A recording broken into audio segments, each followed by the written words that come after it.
Chapter 204.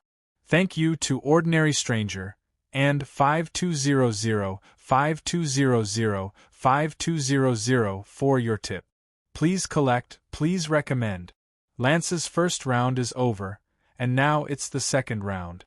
He casually twisted the neck of the shrewd man who was foaming at the mouth and threw him aside like throwing garbage. He frowned and sorted out the information he got from the man. That's you. After a long while, from the information about the organization he belonged to and the highest level personnel he knew, he selected a leader who was most likely to know about the existence of the Black Ball Factory as the target. After that, he turned and left the fully automated Black Ball toy manufacturing factory that was in operation. According to the information obtained in his mind, Seito found the man's contact in an apartment. Then he got the location of the higher-level personnel from the contact and followed the clues to find another person. After repeated operations with the same technique several times, he finally found the target selected by Seito. He directly used violent means to control the fat official, and under his lead, they came to the real Black Ball manufacturing factory. After several rounds of inspection and verification, Seito finally walked into the workshop of the Black Ball manufacturing factory under the leadership of the Fat Man. Rows of high-precision instrument arms moved quickly, and the manufactured black balls were transferred into a circular door with blazing white lights at the other end of the workshop for final production debugging. This is the finished product workshop. Behind the circular door over there is the debugging room. On the opposite side is the parts manufacturing workshop and the high-precision workshop. All the conditions needed for the black ball manufacturing can be completed in this factory. The Fat Man proudly said to Seito. Is the scientific and technological information also here? Seito asked. Yes, but in the core laboratory on the 3rd floor underground, my authority can only go to the 2nd floor underground. The 3rd floor is only accessible to scientists who have signed a contract with the company and some of the company's higher-up. The Fat Man said. How is the defense of this factory? Seito asked again. I don't know. The Fat Man shook his head. The specific layout is done by the National Military Intelligence Bureau. People like us are not qualified to know. Take me to the power supply equipment. Seito frowned and ordered. Yes. The Fat Man agreed and led Seito to the power supply room. After passing through several inspection checkpoints and taking the elevator to move a distance deep underground, with a soft ding, a nuclear power plant workshop with several fluorescent screens appeared in front of Seito. Several staff in white uniforms were busy inside. The Fat Man reached out and pressed the surface of the electronic panel on the stainless steel doorpost next to a transparent glass door in front of him. After a while, an electronic voice in German, Die Prüfung bestehen, sounded in Seito's ears, and the transparent glass door in front of him immediately retreated to both sides with a slight exhaust sound. The Fat Man nodded to Seito and led Seito into the workshop. Inside the workshop, Seito's eyes quickly scanned the surroundings. After confirming that there were no guards here, he immediately rushed out and subdued all the staff before they could react. Then, he found the leader of these staff and used hypnosis to control him and make him shut down the nuclear power plant. After about 5 minutes of operation by the middle-aged man who looked to be in his 40s, a sound similar to a fan suddenly losing power suddenly sounded. The lights in the room instantly went out, and several red emergency lights immediately lit up. After killing the middle-aged man with a wave of his hand and completely destroying the operating table with alchemy, he took the Fat Man back to the elevator. He violently destroyed the stainless steel door of the elevator that could no longer operate, destroyed the ceiling of the elevator, and jumped up with the Fat Man in one hand. After some trouble, Seito and the Fat Man once again appeared on the 1st floor of the surface. Take me to the 3rd floor where the information is. In the darkness, Sei-Ito waved his hand to summon a large flashlight and turned it on, illuminating the road in front of him, and said to the fat man next to him, "Yes." The fat man took the flashlight in Sei-Ito's hand and led Sei-Ito to another elevator not far away. "Take this elevator directly to the second floor. If you enter the passcode when you take the elevator, you can go directly to the third floor," the fat man said. "Oh." Sei-Ito nodded. He still violently destroyed the elevator door in front of him and walked in. After looking at the environment in the elevator with the help of the flashlight, Ito-sei grabbed the fat man next to him. A blue electric light flashed under his feet, and a big hole immediately appeared on the floor of the elevator. The two men were instantly affected by gravity and fell into the depths of the ground. The fat man, who was completely unprepared, was shocked and instinctively exclaimed. The distance between the two floors was not that far. Even if the distance between the two floors was higher than the ground, it was at most 20 meters deep. Sei-Ito's psychic sense could completely scan the area. When the psychic sense found that the two people were about to fall to the ground, Sei-Ito immediately threw the fat man in his hand upward. He quickly blasted his hands downward, slowing down his falling speed and inertia. He landed lightly on the steel floor, then casually threw the fat man aside. "You wait for me here," Sei-Ito ordered, pressed his hands on the ground, and instantly used the alchemy decomposition array. Zalalak, the steel floor was decomposed into soft soil at a speed visible to the naked eye. With Sei-Ito as the center, the ground caved in. After a moment, Sei-Ito's entire body disappeared into the ground. Suddenly, a burst of Zalala sound was heard. Sei-Ito's body once again fell uncontrollably. After falling for about 20 meters, Sei-Ito's feet once again stood on the ground. Is there a power supply here?" Sei-Ito straightened up from the ground, patted the dust off his body, and thought to himself as he looked at the brightly lit corridor. But he didn't think too much about it and walked toward the corridor in front of him. At the moment when Ito-sei's footsteps landed on the ground of the corridor, the originally brightly lit passage instantly flashed with red light. A burst of rapid alarm sounded in the passage. At the corners of both sides of the passage, a dozen small muzzle-like cylinders stretched out from the hole that suddenly appeared, and laser beams were shot down in an instant.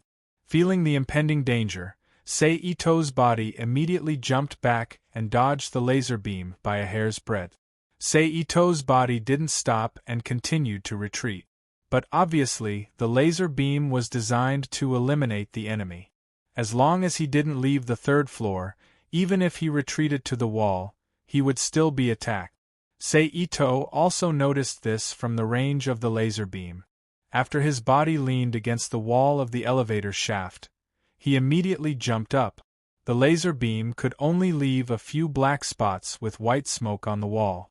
In midair, Sei-Ito waved his hand and summoned a steel plate that was 50 centimeters long, 20 centimeters wide, and 15 centimeters wide. He immediately used the alchemy formation to create a huge shield that was almost the same height as the entrance of the corridor. He used the shield to block in front of him. Zap! Almost instantly, several laser beams immediately landed on Sei-Ito's shield in front of him. While the shield was defending, Sei-Ito placed the shield in front of him on the ground and pressed his hands on the back of the shield. In an instant, the shield seemed to have been injected with growth hormones. It quickly extended out of the corridor and crushed all the laser beams that poked out from the two corners of the corridor. Sei-Ito chuckled. The alchemy formation in his hand flashed again. The center of the shield, that had turned into a steel pillar, immediately formed a small corridor that was big enough for one person to pass through. This allowed Sei-Ito to safely enter the core laboratory on the third floor. At this time, several soldiers in black with Gantz weapons appeared on both sides of the corridor. They raised their guns and aimed at Sei-Ito, who had just walked out of the corridor. "Fire!" someone suddenly shouted. The soldiers in black pulled the triggers in their hands reflexively. Several blue lights flashed, and several invisible energy beams flew towards Sei-Ito at an extremely fast speed. Sei-Ito had long thought that since the core laboratory was researching alien technology, how could there be no soldiers in black guarding it? Therefore, he was cautious when he appeared. When he saw the group of black-clothed men, he immediately retreated back into the tunnel without a second thought. Boom! The transparent energy that had lost its target collided in front of the entrance of the passage. The collision of the energy immediately caused an unimaginable impact. A strong shock wave spread out from the center of the energy explosion, stirring up the surrounding air and making it blurry. Chapter 205. Please add, please recommend, Sei-Ito, who had already escaped the impact of the shockwave, saw the change in the air and his eyes lit up. He quickly summoned a bunch of material weapons from the space, including grenades, tear gas, and smoke bombs. Anyway, there were a lot of these things in the military warehouse in the steel world. In the Rubik's Cube world, they were piled up like a mountain. When the air was blurred, Sei-Ito unlocked all the various bombs in front of him and threw them to the men in black on both sides of the corridor. He didn't believe that those men in black could withstand the bombardment of grenades and tear gas at the same time. Even if the tear gas was blocked by the men in black, there was still the smoke. No matter what, Sei-Ito had the initiative. Less than 3 seconds after Ito-sei threw the thing out, a series of explosions immediately broke out in the corridor. A large amount of smoke and irritating gas spread in the corridor, blocking the blurred line of sight. Even people couldn't see anything. It's time. Sei-Ito looked at the corridor shrouded in gray smoke in front of him. He used his internal energy to protect his nose. His body immediately rushed out of the corridor. Under the guidance of his mental power, he rushed toward the men in black on the left. The corridor was not long and Ito-sei's speed was fast enough. He almost instantly rushed to the front of the black-clothed men who could not see clearly. He quickly stabbed with the heavenly sword in his hand. With the infusion of energy, he instantly broke through the protection of the black-clothed men and pierced their heads, killing them. Sei-Ito, who killed the men in black, did not stop. He immediately turned around and rushed to the right. After killing several other men in black in the same way, he walked into the depths of the corridor under the cover of the smoke. The designers probably didn't expect the core laboratory to be invaded. Even if it was invaded, it might not be possible to avoid the laser fire and the men in black. Therefore, the number of guards arranged was pitifully small. This caused Sei-Ito to not encounter any resistance after killing the men in black. He searched the core laboratory without any hindrance. After a while, Sei-Ito, who had almost run around the entire core laboratory, finally stopped in front of a corridor with 2 walls full of blue light spots. That's the data storage room. He looked at the stainless steel door at the end of the corridor and said. After thinking, Sei-Ito put away the Etienne sword in his hand and immediately pressed his hands on the ground. A large number of explosions suddenly occurred in the originally transparent corridor, shattering the special glass walls on both sides and destroying the blue light spots hidden under the walls. The entire corridor was turned into a dark ruin. After the smoke dissipated, Sei-Ito picked up a palm-sized rock from the broken ground and threw it into the corridor. After making sure there was no reaction, Sei-Ito walked in with confidence. He safely walked in front of the stainless steel door and placed his hands on the surface of the door. The surface of the door, with Sei-Ito's hands as the center, instantly turned into a pile of light black dirt and debris that quickly fell to the ground. Then, with the opening as the origin, the dirt quickly spread until it became a round hole big enough for one person to pass through. Sei-Ito lowered his body and went into the round hole. In an instant, a huge computer system appeared in front of Sei-Ito. On a large LCD screen in the middle, piles of data kept changing on the screen. Sometimes it turned into black clothes, sometimes it turned into Gantz weapons, sometimes it turned into a human body model, and sometimes it turned into spatial coefficient data, found you. The corners of Sei Ito's mouth curled up slightly. He slowly walked in front of the supercomputer.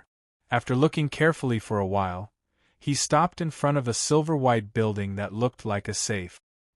He stretched out his hand and called out the Etienne sword. He carefully cut open the building's outer layer and exposed the hard drive inside. Then, he put away the Etienne sword and quickly removed all the hard drives and put them into the Rubik's Cube world. It's a success. Sei Ito stood up and looked at the supercomputer system in front of him with some regret. If it weren't for the fact that he didn't know how to hack and couldn't break the password, Sei Ito really wanted to take this supercomputer system back. Forget it, I'll find 2 technical talents to build another one in the future. Sei Ito whispered, then returned to the elevator shaft, jumped to the 2nd floor and found the fat man curled up on the side. He picked him up like a chick and quickly returned to the 1st floor. Then, the fat man took him out of the black sphere factory under the inspection of a large group of inspectors. Your mission is over. Returning to the apartment in the city, Sei Ito said to the fat man. Then, without waiting for the fat man to respond, he completely ended his life. He came to the apartment kitchen and turned on the gas pipe to let it out naturally. Then, he walked out of the apartment and threw a lighter into the apartment behind him. Boom! A huge explosion sounded in an instant. Under the strong light, Sei Ito's figure slowly disappeared at the end of the street. Gantz, can this data be read? In the Rubik's Cube world, Sei Ito held the hard drive obtained from the factory in his hand and asked the black sphere in front of him. Yes. Gantz said straightforwardly. Read it and then show me the data. Sei Ito ordered. Okay. Gantz responded, then a dozen slender, hair-like transparent lines protruded from the black sphere and connected to the hard drive. With the colorful light on the transparent lines, a large amount of data was copied into the black sphere and presented to Sei Ito from the surface of the black sphere. In this way, more than a day passed in a blink of an eye while recording and playing. Okay. At this time, the picture on the surface of the black sphere suddenly froze on a set of data, and then the data quickly dispersed and disappeared on the surface of the black sphere. At the same time, Gantz said, I just saw the cloning technology from the data. Is it your cloning technology? Sei Ito asked. Yes. Gantz said. Well, it seems that there's one more thing to rob. Sei Ito whispered to himself, then picked up the hard drive beside him and instantly appeared in the desolate area in the north. The Gate of Truth. Sei Ito whispered. In an instant, the void in front of Sei Ito immediately shook, and then a thick, quaint door with 7 circles and a bird-shaped pattern formed by a large number of slender leaves appeared in front of Sei Ito. Eat it. Sei Ito threw the hard drive in his hand in front of the door. Immediately, the Gate of Truth closed, and the Gate of Truth opened at a speed that seemed slow but was actually fast. Inside the Gate of Truth, a dark vortex sucked in the hard disk that Ito-sei had thrown into the Gate of Truth and crushed it into countless tiny fragments that turned into light spots and disappeared into the vortex. Then, the door closed again without Sei Ito's command. Then 2 intersecting spirals composed of white light quickly emerged from the circle with the word technology written on the door and quickly rotated around Sei Ito's body.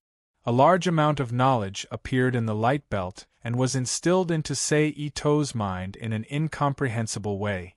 Even if Sei Ito didn't understand this information yet, after a while, the light belt that ended its mission suddenly shattered into countless light spots like fireflies and gradually disappeared in the air of the Rubik's Cube world.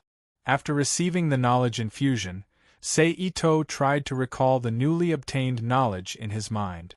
After finding that he could clearly recall it but couldn't understand it in an instant, he knew that this kind of infusion was only a kind of memory infusion. If he wanted to skillfully apply it, he still needed to understand it himself. This is not bad.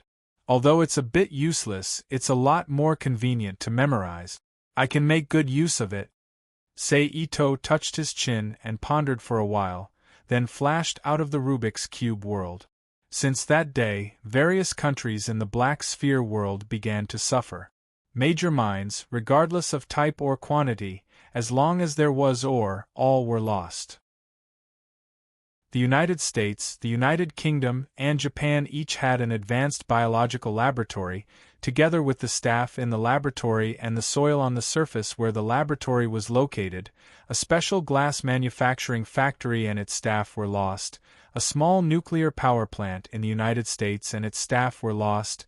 A group of supercomputers with semi-artificial intelligence was lost, and all the animals in zoos around the world were lost. In short, Ito plundered everything he could, and the various panic caused by these actions were all ignored. Back in the Rubik's Cube world, he came to the plains with only a few trees in the southern part of the Rubik's Cube world, where he temporarily divided these factories and staff. He began to hypnotize and modify the memories of these panicked people. Chapter 206. Please collect, please recommend, After spending more than a month in the Magic Cube world, he finally transformed the memories of these 2,000 people and added a layer of hypnosis insurance. This group of people was appeased and allowed them to live and work in the Magic Cube world with peace of mind. However, looking at the ecological ratio of men to women in the crowd, Ito was afraid that this group of staff would be too depressed and all of them would change their sexual orientation. Ito went out of the Magic Cube world again and took in the wives of those who had wives. For those who did not have wives, Ito took in some foreign girls ranging in age from 18 to 30 years old and let them freely fall in love or solve their physical problems. In short, the ratio of men to women in the Magic Cube world was controlled by Ito to the value of 1 to 2. After doing the above, Ito used alchemy to build a dozen 20-story high-rise buildings in the open space near the factory area to form a residential community. He added daily necessities and entertainment facilities in it.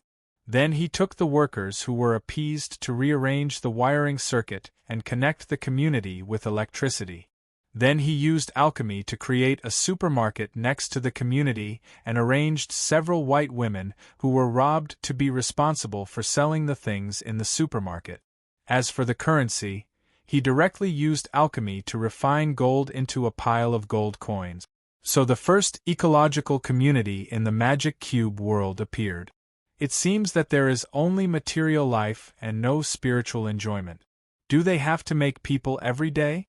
It is easy to cause human life. Ito looked at the bustling community and frowned for a moment. That's it. Since it's robbing anyway, I might as well rob 3 TV stations, a group of movie stars, and a few entertainment companies.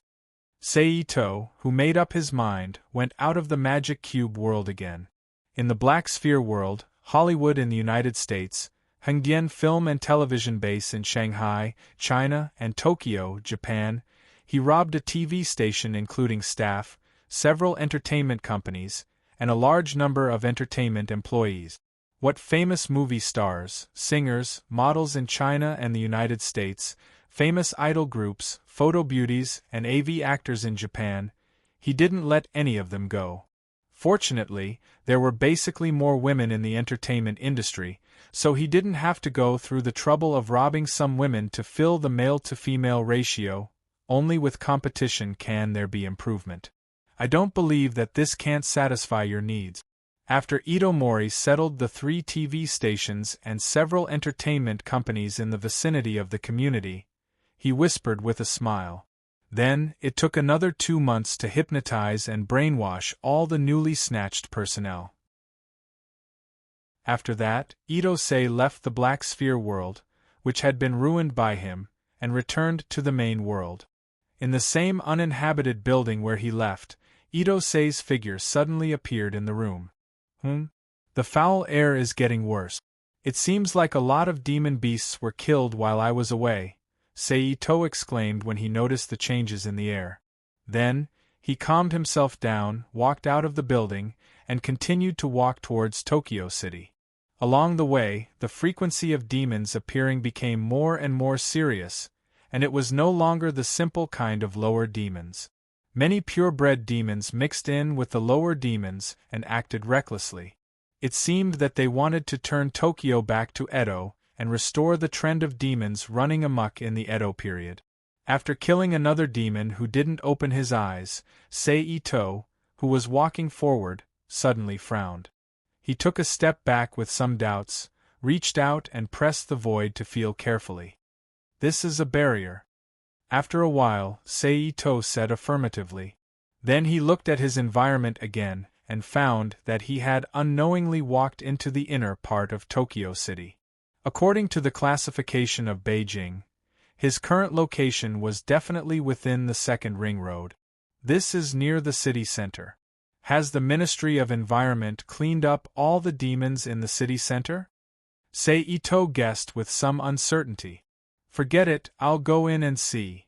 With that, Seito once again walked through the barrier to the city center. Sure enough, since entering the barrier, the number of demons has decreased significantly. Often, he couldn't meet one for a long time. Even if he met one, it was just a lower demon that was suppressed by the barrier. And since entering the barrier, there were obvious signs of human activity in the market, at least flying cars and other things could be seen occasionally. It seems that the Ministry of Environment has really put in a lot of effort to clean up. But it's also the capital of Japan. If it was captured by demons, then the Japanese government would have the face to see people. It's just that such a big city barrier was built before, or was it built because of the demons? If it's the former, then it's reasonable. If it's the latter, then the power in the hands of the Ministry of Environment is really questionable. Seito thought aimlessly as he continued to move forward. I'm going to kill you, monster. I'm going to kill you, monster. Suddenly, a woman's voice came from the street in the distance, waking Ito-sei from his daze. With a curious mind, Seito, who was bored, strolled in the direction of the voice. Soon, a woman wearing red high-heel shoes, black light silk pantyhose, a calf shorts, a white short-sleeved t-shirt jacket, a calf vest, a light brown afro, and 2 brass earrings dangling under her earlobes, was beating a half-crippled demon in front of her with a long wooden stick in her hand.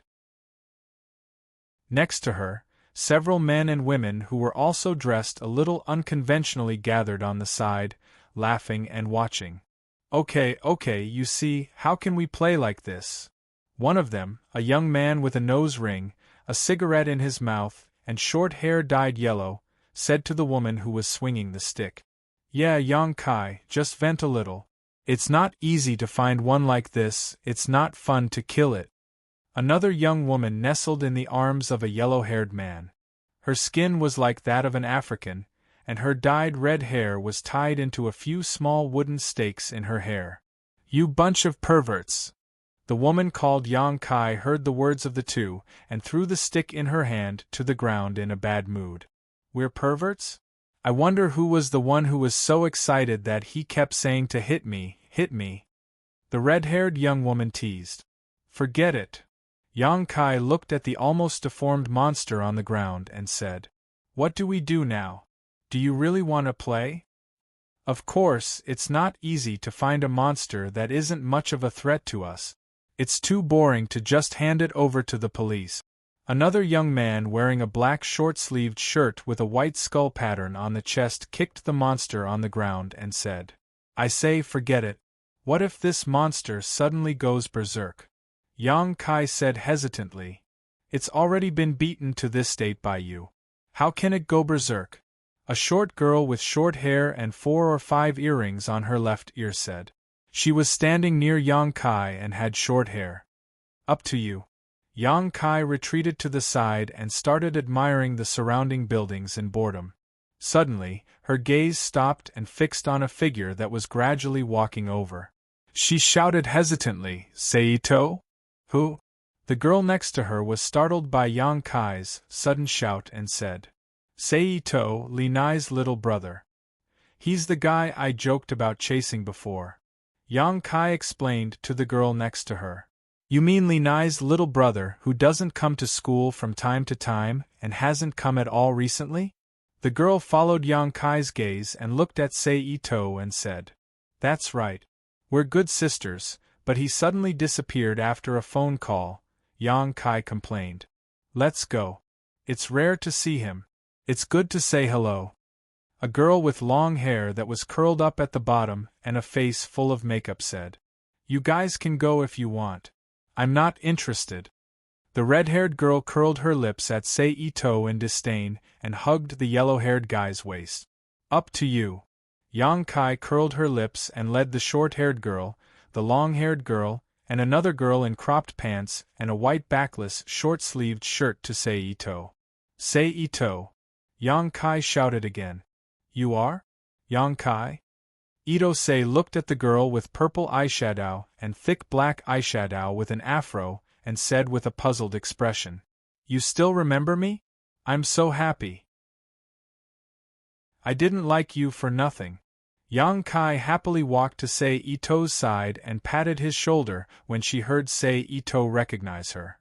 With your personality, it's hard not to remember you. Sei Ito's mouth twitched and said, You don't have to be so nice. I already know from Reina that you don't like my style. Yang Kai directly exposed Sei Ito's hypocrisy and said directly, Haha. Sei Ito laughed dryly and didn't answer. You should know these three, right? Yang Kai didn't continue to make Sei Ito feel awkward and changed the topic. Yes, yes. Sei Ito quickly nodded and looked at the short-haired girl. You are Nagata Minami. Not bad. Young man, you have a bright future. The short-haired girl walked to Sei Ito's side and smiled. You are Nano Junko. Sei Ito looked at the long-haired girl and said, Yes. The long-haired girl nodded with a smile. You are Iwasaki Yuri. Sei Ito said to the last girl in cropped pants. Hello. Iwasaki Yuri nodded and replied politely. Why are you guys still strolling around at this time? Sei Ito asked curiously. Sai, it's because we are bored. Yang Kai immediately answered after hearing Sei Ito's question. You don't know. Chapter 207. Thank you, ordinary stranger, for the reward. Please collect, please recommend, ===. Since the appearance of these strange things, the entire Yodo has been under martial law. All entertainment venues are closed. No pedestrians are allowed on the street after 10 o'clock in the middle of the night. Except for a little freedom on the internet, it's like a prison. How can a beautiful girl like me endure it? Yang Kai sighed and complained while looking at the lower demons who were being tortured by 2 men and a woman. That's right, you can't go shopping, you can't go karaoke, you can't even find someone to drink a glass of wine with. Those days are really not the life of a person. Nagata Nan said on the side. Then you guys are really working hard. After listening to Yang Kai's narration, Sei Ito looked at the 4 people in front of him sympathetically. As young people, and also a female college student with a lot of social activities, living in a metropolis like Yodo with a particularly rich nightlife, it is not so easy to tolerate them staying at home like otakus. Right, why are you here? Yang Kai adjusted her mood and suddenly asked Sei Ito next to her. I was going back to my residence to get something, and I just heard the sound of you fighting the monsters. I was curious about who was so excited in the middle of the night on the street, so I couldn't help but come over and see. Sei Ito explained to the 4 people. When he said, Who is it, and very excited, Yang Kai's face was obviously red, and she laughed a few times embarrassedly. Hee, it's not easy to meet each other. Do you want to play together? In order not to make herself embarrassed, Yang Kai quickly said when Sei Ito was halfway through his words. It's already after 10 o'clock, don't you guys need to go back? Sei Ito asked doubtfully. Hey, that was 2 days ago. Yesterday, the government just issued a message that all activities in the city have returned to normal, so we dare to come out to play. Otherwise, do you think we dare to stay on the street? Yang Kai rolled her eyes at Sei Ito and said, Is it? Seito replied casually. He thought to himself, since they dared to issue such an order, it seems that the Ministry of Environment has indeed cleared out all the magical beasts in the city. Their efficiency this time is surprisingly fast. Hey, do you want to play together? Yang Kai saw that Seito was distracted and asked again. No, you guys can go. Seito shook his head, then said to the 4 people in front of him with a serious face, since we know each other, let me remind you that you'd better not continue to hang out with those 3 people. They won't live for long. What do you mean? Yang Kai frowned and said to Seito in dissatisfaction. No matter what, those 3 people over there are my friends. Even though you're Li Nai's underling, you can't speak like that. Seito didn't care about Yang Kai's attitude. He shrugged and said, I've already said what I need to say. It's up to you whether you believe me or not. In any case, the 2 of them are just ordinary friends. They haven't reached the stage of deep friendship. As an acquaintance, he had already reminded her. As for whether she believed it or not, it had nothing to do with him. Can you be a little clearer? Nano Junko, who had been silent all this time, suddenly asked with a faint smile on her face. Okay. Those 3 guys have already been possessed. Itose looked at the woman with heavy makeup in surprise. He didn't expect her to be completely different from her appearance. She was worthy of being admitted to Eastern University's top student, so he opened his mouth to explain. Possessed? What are you doing? Although I heard from Li Nai that your family opened a shrine, what you said is too mysterious. Yang Kai said with a face full of disbelief. Yang Kai, even that kind of thing has appeared. Maybe they really have been possessed. Nagata Nan's eyes unconsciously looked at the 3 people who had tortured the magical beasts to the point that they didn't even look human anymore. You can't be serious, right? After being reminded by Nagata Nan, the more Yang Kai looked at the 3 people, the more she felt that there was something wrong with them. I've already said what I need to say. If you don't want anything to happen to you, go home early. Seito reminded her one last time. Especially you, Yang Kai. After saying that, he turned around and prepared to leave. What do you mean? Yang Kai's face changed. Her eyes flashed with a faint hint of panic as she looked at Seito and shouted. You're already surrounded by filth. Don't you feel that your emotions are a little off? Seito stopped and glanced at Yang Kai. After hearing Seito's words, Yang Kai's face changed again. She calmed down and carefully felt the emotions in her heart. She found that she was indeed a little irritable. She quickly grabbed Seito's arm and said hurriedly, Hey, don't go. Explain what's wrong with me. Nagata Nan, Uchino Junko, and Iwasaki Yuri's faces changed when they saw Yang Kai's change. They stared closely at Seito and wanted to get an answer. Sigh. Seito sighed and stopped. He turned around and said to the 4 people, that monster's real name is Magical Beasts. What? The 4 people were all shocked and subconsciously exclaimed. They have filth on their bodies.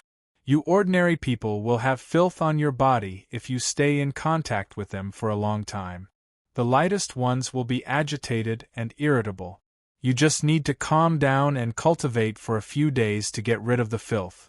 The more serious ones will be affected by the filth and become violent, bloodthirsty, and have strong desires. If you can't control your desires, you'll turn into a demonic man, Seito explained. Those 3 over there are heavily affected by the filth. They can't control their bloodthirsty desires and are about to turn into demonic men. If you continue to follow them, you'll be in danger. Seito pointed at the 3 people who were excitedly beating up the lower magical beasts that were about to die. Can they be saved? Uchino Junko asked nervously. Yes. We'll take them under control now and send them to a shrine or something like that for a few days. Seito said faintly. That's good. Uchino Junko breathed a sigh of relief. Those 3 people were also friends and companions. If something really happened to them, they wouldn't be able to live with it. Then Uchino Junko took out her phone and began to make a call. Unfortunately, before Uchino Junko could make the call, the three people over there had already completely tortured the lower magical beasts to death. A large amount of filth that ordinary people couldn't see suddenly spewed out from the lower magical beasts. A large part of it shrouded the three people and poured into their bodies. A small part of it went through the three people and rose into the filth clouds in the sky. "It's too late," Sei Ito whispered. "What?" Iwasaki Shuri, who was next to him, heard Sei Ito's voice and asked doubtfully. "Those three people can't be saved," Sei Ito said. Sure enough, as soon as Sei Ito's voice fell, the three people shrouded in filth suddenly let out a roar that was neither human nor beast. Their bodies swelled like they were pumped with air. The clothes on their bodies were stretched tight. They looked at Sei Ito's group with a bloodthirsty face and rushed over while panting heavily. Nagata Minami was frightened by the changes of the three people and screamed in fear. Although the other three women didn't scream like Nagata Minami, their pale faces and trembling bodies all showed the fear in their hearts. Somewhat depressed, Sei Ito patted his forehead.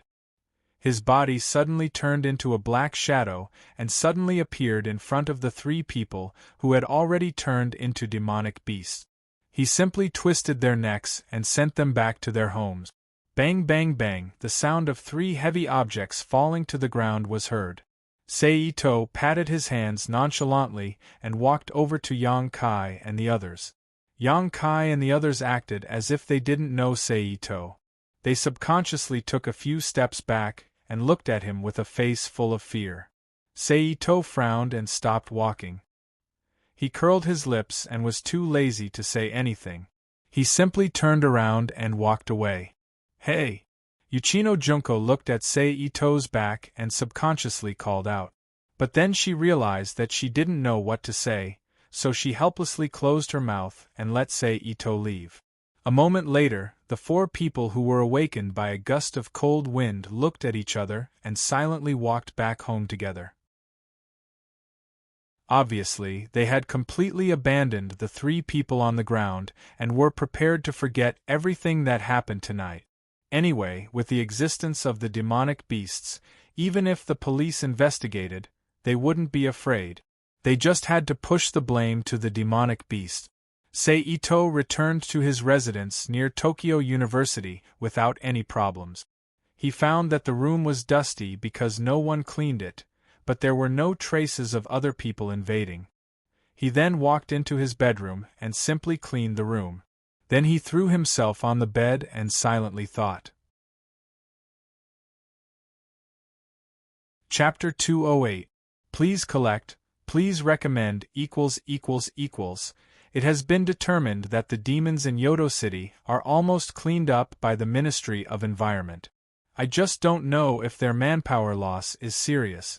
However, with the virtue of the Ministry of Environment, no matter what the loss is, they will not let go of such an opportunity to openly target the Ito family who has the Rejuvenation Talisman. Then there is Ise Grand Shrine and Hope Temple. I don't know what they are going to do. If there is no powerful means, it is absolutely impossible to clear the foul clouds in the sky that covered most of Japan. Finally, the demons and the Dark Moon organization that caused this incident. What do they want? Sei Ito, who felt that the more he thought about it, the more questions he had. He decisively stopped guessing the intentions of these forces and turned to think about the application of the Black Ball. Whether it is the Ministry of Environment, Ise Grand Shrine, or Hope Temple, as long as I use the Black Ball well, even if I can't fight them head-on, it is definitely no problem to shoot them in the back. After a long while, Sei Ito, who had a plan in his mind, made up his mind and fell asleep peacefully. The next morning, Sei Ito, who was sleeping comfortably, was awakened by a knock on the door. Sei Ito, who was a little upset, got up and put on his clothes and walked to the door. Gay. Sei Ito reached out and opened the door. "You are?" He frowned and asked the two people in front of him.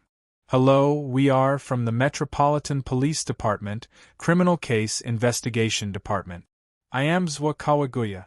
The middle-aged man with a square face and some stubble on his face took out a small black book with a silver police emblem and opened it in front of Sei Ito. He said, "Now there is a criminal case that requires your assistance in the investigation. Please come with us." Criminal case? Sei Ito asked in surprise. Are you sure you didn't make a mistake? Yes, please cooperate. Zwa Kawaguya said. Well, even if I am suspected of a criminal case, can you tell me what crime I committed? Sei Ito was unmoved and asked. Before determining that you are a criminal, you are only a suspect. I can't determine whether you committed a crime. Zwa Kawaguya said justly. Oh, you're a good cop. Sei Ito smiled. Suddenly, his eyes lit up. Two streaks of silver light pierced into the eyes of Zwachuanyu and Zwachuanyu. After their eyes became dazed, he asked, "Why did you come looking for me?" "Because you are suspected of a murder case. We received orders from our superiors to invite you back to assist in the investigation," Zwachuanyu said. "Murder case? Who did I kill?" Sei Ito asked, amused. "Hino Reiko, Hasegawa Hiroshi, and Mist Kigo," Sagawa Yuki said. "Who is that?" Sei Ito was very puzzled. He couldn't remember the names of these three people at all. With his current brain, it was impossible for him to forget the names of people he knew, unless he didn't know them at all. "It's them." Zwachuanyu took out 3 photos from his arms and handed them to Sei Ito. In the photos were the 3 demons that were killed by Sei Ito last night. "Why did you say that I killed them?" Sei Ito was most puzzled about this.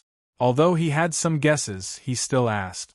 "Because Nakamura Yangna Uchino Junko and Iwasaki Yuri, who were present at the scene, all said that you killed them," Zwachuanyu said. "Oh, they are honest." Sei Ito sneered disdainfully, then said, "Yamada Minami, what did she say?" "She said that she was scared silly at the time and couldn't remember," Zwachuanyu said. "What a jack-of-all-trades answer," Sei Ito whispered. Then, he constructed a fake questioning memory in the minds of the two, and directly linked this matter to the Ministry of Environment. Then he retracted his spiritual power. The two who had just come out of the hypnosis state were still a little dazed, but they quickly recovered. After recovering, Zwachuanyu said respectfully, "Thank you for your cooperation. We will pass on your words to our superiors truthfully. Go." Sei Ito casually waved his hand and sent the two away. Then, he closed the door and went into the bathroom to wash up. At the same time, he thought to himself, this matter was probably done by Uchino Junko. Nakamura Yangna is a little careless, and with yesterday's incident, she must be under a lot of psychological pressure. She would never arrange things so calmly. It's the same for Yamada Minami. He's like a bystander with no opinions of his own. As for Iwasaki Yuri, although I don't know her personality, she's obviously not a talkative person. Only Naoko, although she is dressed very flirtatiously, she is definitely very intelligent and has her own opinions and thoughts. Moreover, she was the first to come to her senses after what happened yesterday. Among the 4 of them, she is the most likely to appease the others and push the blame to me. She probably thought that I would have a way to easily get out of the police's investigation and end this matter once and for all. He spat out the toothpaste foam in his mouth. While wiping his face with a towel, he stared at himself in the mirror and sneered. Not bad. But after all, she was just an ordinary person, so Sei Ito didn't take her seriously. After returning to the house and changing into a clean set of clothes, he wandered around the downtown area of Tokyo. At this time, although the downtown area of Tokyo had somewhat returned to its former appearance, there were still obvious changes compared to before the incident. At least, there were no more traffic jams on the road, and there were fewer pedestrians. The most special change was that these pedestrians more or less carried some self-defense items. for example, some irritating spray, small knives, etc. After roughly touring the downtown area, combined with the previous situation outside the barrier, he had a clear understanding of the current distribution of demons in the entire Tokyo. After that, he headed to the building where the Ministry of Environment was located. Now it's time to care about the loss of the Ministry of Environment. Only by grasping their specific situation can I deal with the next possible calculation. At the same time, I can also prepare for my next move. While moving towards the building where the Ministry of Environment was located, he thought to himself. After all, the first extortion was because he didn't have enough power to tolerate it, but if you shamelessly plan to do it again, then don't blame Seito for being rude. Even if he couldn't confront them openly, he could always do it secretly. What's more, he already had the intention to do something to the Ministry of Environment. When he arrived near the Ministry of Environment building, Seito didn't go in immediately, but slowly searched around. After finding a relatively good corner, he walked over slowly. After reaching the corner, he reached out and broke the soil on the ground. He raised his hand and summoned a consultation collector made by the alien technology of the Black Ball world from the space. He activated it and threw it in the small pit on the ground. He then resealed it with soil and restored the ground to its original state with alchemy. He got up and walked to the front of the building again. He walked around to the side wall of the building without attracting any attention and reached out to feel it. Sure enough, there is a barrier, Seito secretly said in his heart. Then he adjusted his energy fluctuations as much as possible to adjust his energy fluctuations to be consistent with the energy fluctuations of the Ministry of Environment's barrier. After a while, as Seito's hand on the barrier loosened, the barrier broke through. Taking advantage of the fact that he hadn't attracted anyone's attention, Seito's body quickly passed through the barrier and leaned tightly against the wall. Then he used the decomposition array in alchemy to decompose the wall in front of him into a depression big enough for a person to hide in. He then turned around and used alchemy to restore the outermost wall to its original state. Then he continued to rush into the interior of the Ministry of Environment building. How thick could the wall of the building be?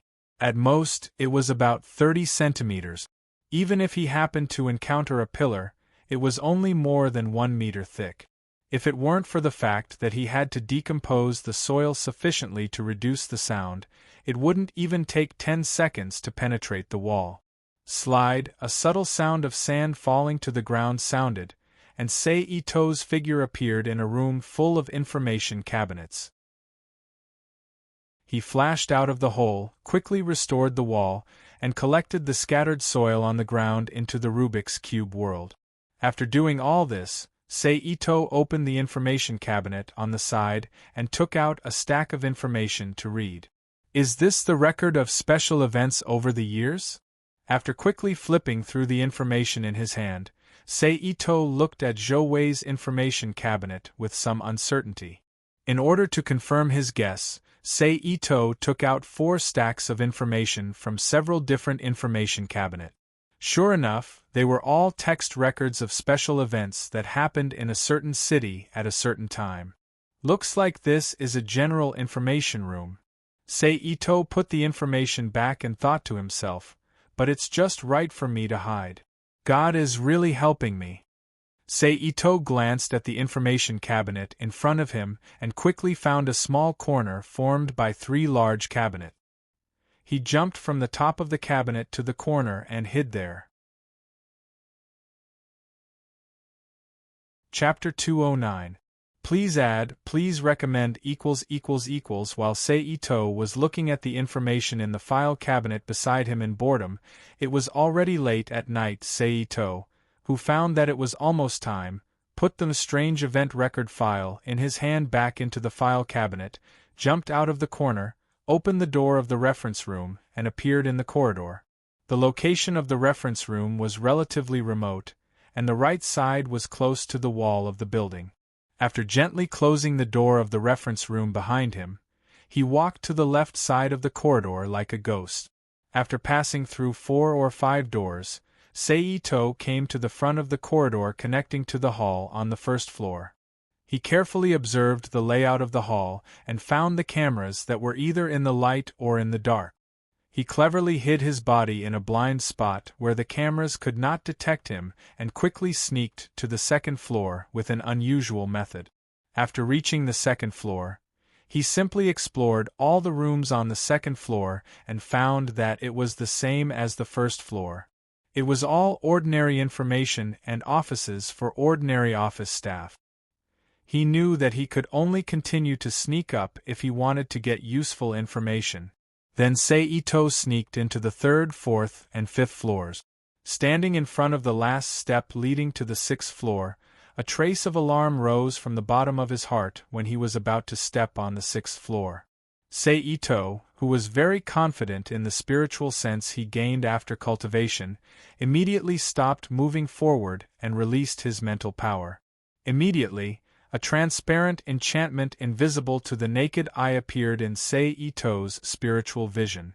A large number of runes quickly changed and flashed on the surface of the enchantment, like the data chain in computer programming, moving in an inexplicable pattern. Above this is the real core of the environment department. Seito stretched out his hand and put it on the surface of the enchantment. He carefully felt the energy fluctuations of the enchantment and quickly analyzed it. After a while, the constantly changing runes on the enchantment in Seito's spiritual vision suddenly stopped, and then like a tadpole, they swam to both sides. A layer of fluorescent white light appeared in Seito's spiritual vision. I knew those bastards from the environment department wouldn't just set up a simple warning enchantment. Seito muttered in a low voice, and then began to adjust the fluctuations of his body to the second layer of the silver-white enchantment. Soon, a silver-white light similar to the enchantment gradually emerged from the surface of Seito's body and gently touched the light emitted by the enchantment and blended together. Then a series of fine enchantment runes appeared from the silver-white light and transmitted to the white light around Seito's body, enveloping him in it. After waiting for a while, all of the silver-white runes wrapped around him like a cocoon. Seito raised his leg and stepped through the enchantment. Damn, however, the situation behind the enchantment immediately caused Seito to break out in a cold sweat.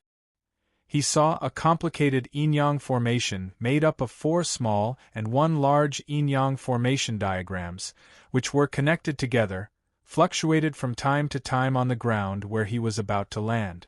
Mysterious and strange spiritual power waves flowed on the formation diagrams. Warning formation, binding formation, soul shock formation, sealing formation, and the restriction formation in the center. In addition to this place, it's too sinister. Seito carefully pulled back his foot and said with lingering fear, if it wasn't for his strong self-control and careful mind, he would have really fallen into the trap. At that time, not to mention the trouble this sinister formation would bring, it would be hard to say if he would be discovered by the members of the Environment Department. At that time, his sneaky hand would turn into an open hand, and his ambush would turn into a big battle. It would be normal for his family to be implicated. Phew! Seito quietly let out a sigh of relief when his feet touched the ground again. He squatted down and carefully examined the spirit force nodes of the formation. After examining them, he used his disguised spirit force to block the operation of the entire formation. Then, he carefully examined the situation around the formation. After confirming that there were no other traps, he felt assured and stepped through the enchantment to the 6th floor. I wonder who set up this formation. Their thoughts are too ingenious. Seito stood on the 6th floor and thought to himself, most people will relax for a moment after breaking through the enchantment. They definitely won't notice the looming formation that seems to be hidden under the ground. Not to mention, the formation is also disturbed by the aura of the outer enchantment. They won't be able to sense it at all. When the time comes, they will definitely step on it and sound the alarm. The intruder will definitely be shocked, and the soul shock formation will amplify the effect to make the intruder panic.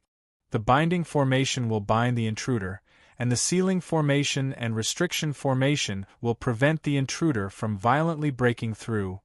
Looks like I have to be more careful. Who knows if there are other similar arrangements in other places? Ito made up his mind and instantly spread out his divine force. It covered an area of 5 meters around him and scanned for possible trap. With the help of his mental force, Ito roughly explored the 6th floor. He found that this floor was the 5th room of the Special Operations class. It was also the floor used by clerks and logisticians. In this floor, except for an important information room protected by multiple layers of enchantments and technological products that can arouse Itosei's interest, the rest are all ordinary things that are not worth mentioning. It was just that the defense of the reference room was too tight, and the enchantments were triggered consecutively. If he couldn't be recognized by all the enchantments at the same time, it would immediately trigger the alarm, not to mention the high-tech electronic password lock. In this regard, Itosei could only look at the door and continue to explore the 7th floor. Ito broke through all kinds of sinister enchantments and enchantments. He arrived at the 7th floor and began to explore step by step. This floor was where the 4th room of the Special Operations class was located. As the floor where the medical department was located, the rooms on this floor were not small cubicles like the ones on the lower floors. Instead, they were large cubicles like those in a hospital. In each room, there were 5 or 6 beds with white mattresses. Beside the beds, there were strange medical equipment that was definitely not used in a normal hospital. Based on the number of people in each classroom of the Environment Department, the first 3 classrooms that specialize in external affairs and combat have a maximum of 60 people. Currently, there are 7 people lying here. If we divide them among the 3 classrooms, it's equivalent to only 2 people in each classroom. In other words, the combat power of the Environment Department hasn't been damaged much in this incident. It seems like the combat power of the Environment Department isn't low. Ito frowned and thought for a moment. Then, he took out an information collector made by extraterrestrial technology from his arms and activated it. He recorded the information of the 7 wounded people. Then, he pressed the yellow button on the information collector. An invisible ray was emitted from the information collector. It turned into 7 rays of light in the corridor and shone on the 7 people. What's going on? In the ward, a bald man with tattoos all over his arms and a small iron ring on his right eyebrow said inexplicably the moment the light shone on him. What's wrong? Another young man who was flipping through a magazine casually asked. Do you feel a strange feeling? The man said. No. The young man took the magazine away from his eyes and looked at the man. Is that so? Maybe it's just my imagination. The man carefully felt again and found that the strange feeling disappeared. He said in confusion, Tisk. The young man pointed his middle finger at the man and continued to read the magazine. What a sharp feeling. Ito looked at the light that had already disappeared and secretly said in his heart. Then, without stopping, he silently left the 7th floor and walked to the 8th floor. The 8th floor was where the 3rd classroom was located. This classroom was generally responsible for strange events in Japan. It was considered the most miscellaneous department. Therefore, this floor also had the most strange things. Witchcraft, abilities, and ghost rearing were all available on this floor. After using the information collector to record the people who were still playing in the office, he walked to the 9th floor. Ito was most familiar with this floor because it was where the 2nd classroom was located. Because the 2nd classroom's work was mostly related to non-ordinary people's crimes, there was basically nothing on this floor that Ito needed to pay attention to. After simply recording the information of the people who stayed in the 2nd classroom, he continued to walk to the 10th floor. The 10th floor was where the environmental province's most mysterious classroom, the first classroom, was located. They were mostly responsible for dealing with various forces, so the people in this classroom were also the most powerful and had the highest reputation outside. Fortunately, this group of people usually didn't stay in the environmental province, otherwise, Ito really didn't have the confidence to sneak in here. I hope I can get some useful things here. Ito adjusted his mood and raised his spirit to the highest level. After all, there were strong people stationed here. They weren't the same as the people on the lower floors. It was easy to be discovered if something went wrong. At this time, Ito, who was ready, carefully moved to the room closest to him. Chapter 210. Please add, please recommend, Ito carefully put his ear on the door and listened for a moment. After confirming that there was no one in the room, he reached out and grabbed the door handle. At this time, a strange feeling passed from the door handle. There is an alarm enchantment on the door lock. The alert level of the first room is really high. After determining the source of this strange feeling, Ito probed his mental power into the door lock and explored around the alarm enchantment for a moment. After determining its operation pattern, a silk-like energy quickly flowed out from his fingers and blocked the operation of the alarm enchantment. He then opened the door lock and rushed in. Inside the room, on a few steel dissecting tables, 7 or 8 corpses of different kinds of demons were lying on them. A stream of cold energy was flowing on the surface of the dissecting tables, preserving the freshness of these corpses, which had been dead for God knows how long, so that they wouldn't rot. Unlucky, Ito cursed in a low voice. He quickly searched around the room, and finally stopped at a folder on a desk at the innermost end of the room. He carefully bypassed the obstacles under his feet, walked quickly to the desk, picked up the document on the table, and looked at it. In an instant, a large number of uncommon words and data were immediately reflected in Ito's eyes. This is the data of these corpses? Ito raised his eyebrows in surprise and said to himself in his heart. His eyes moved back and forth between the dissected demon corpse and the information in his hand. What is this? Demon weakness analysis? Countermeasures suggestions? It's too professional. Ito looked at the contents of the last 2 pages of the document. He had to sigh at the professional level of the Environment Ministry. It's too scientific. He took out the small black ball inquiry collector that could be held in one hand.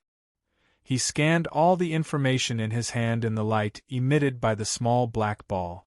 After confirming that there was nothing valuable in the room, he slipped out of the room. After restoring the alarm enchantment on the door, he quickly rushed to another door like a civet and squatted down. He still listened carefully for a moment. After discovering that there seemed to be living creatures in this room, he immediately gave up on the idea of entering and moved to another door.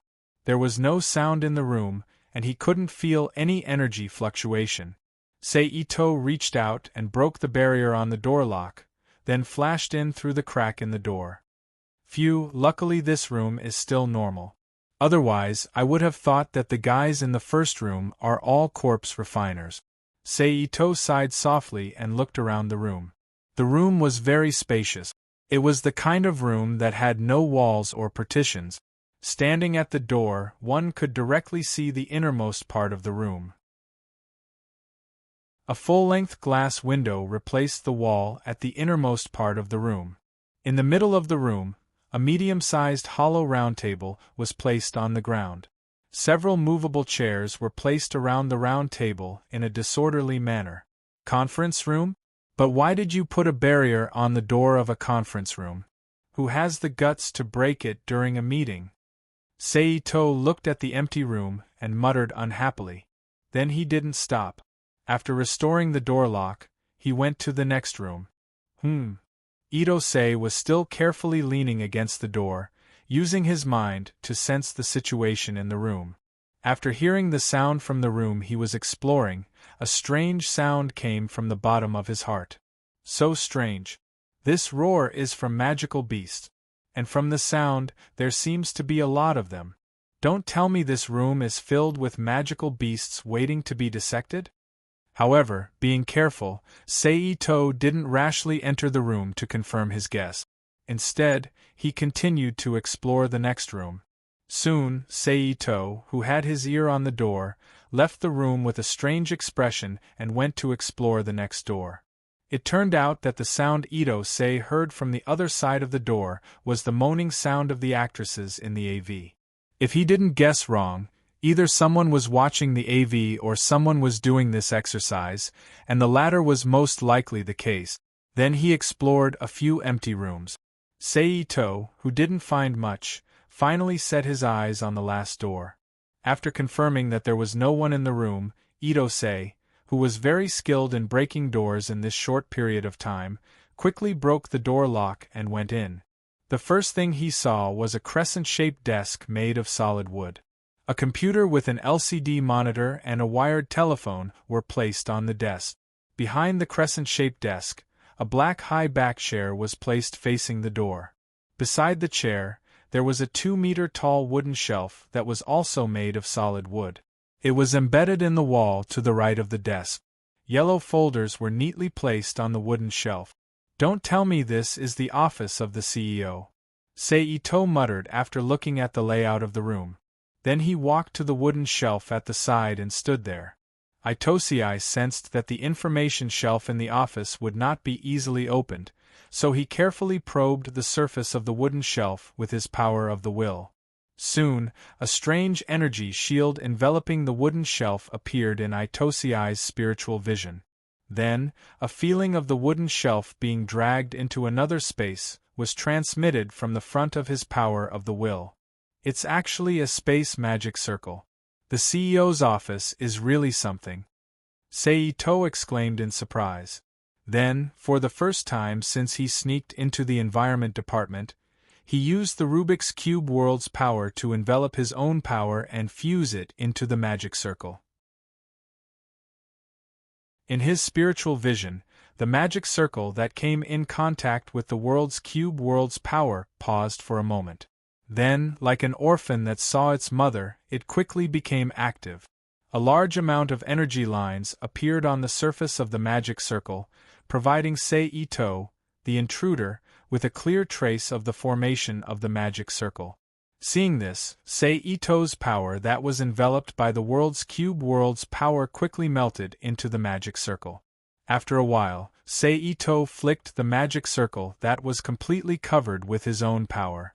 The magic circle flickered for a moment and immediately retreated to the two sides of the wooden shelf and hid in the wooden frames on both sides.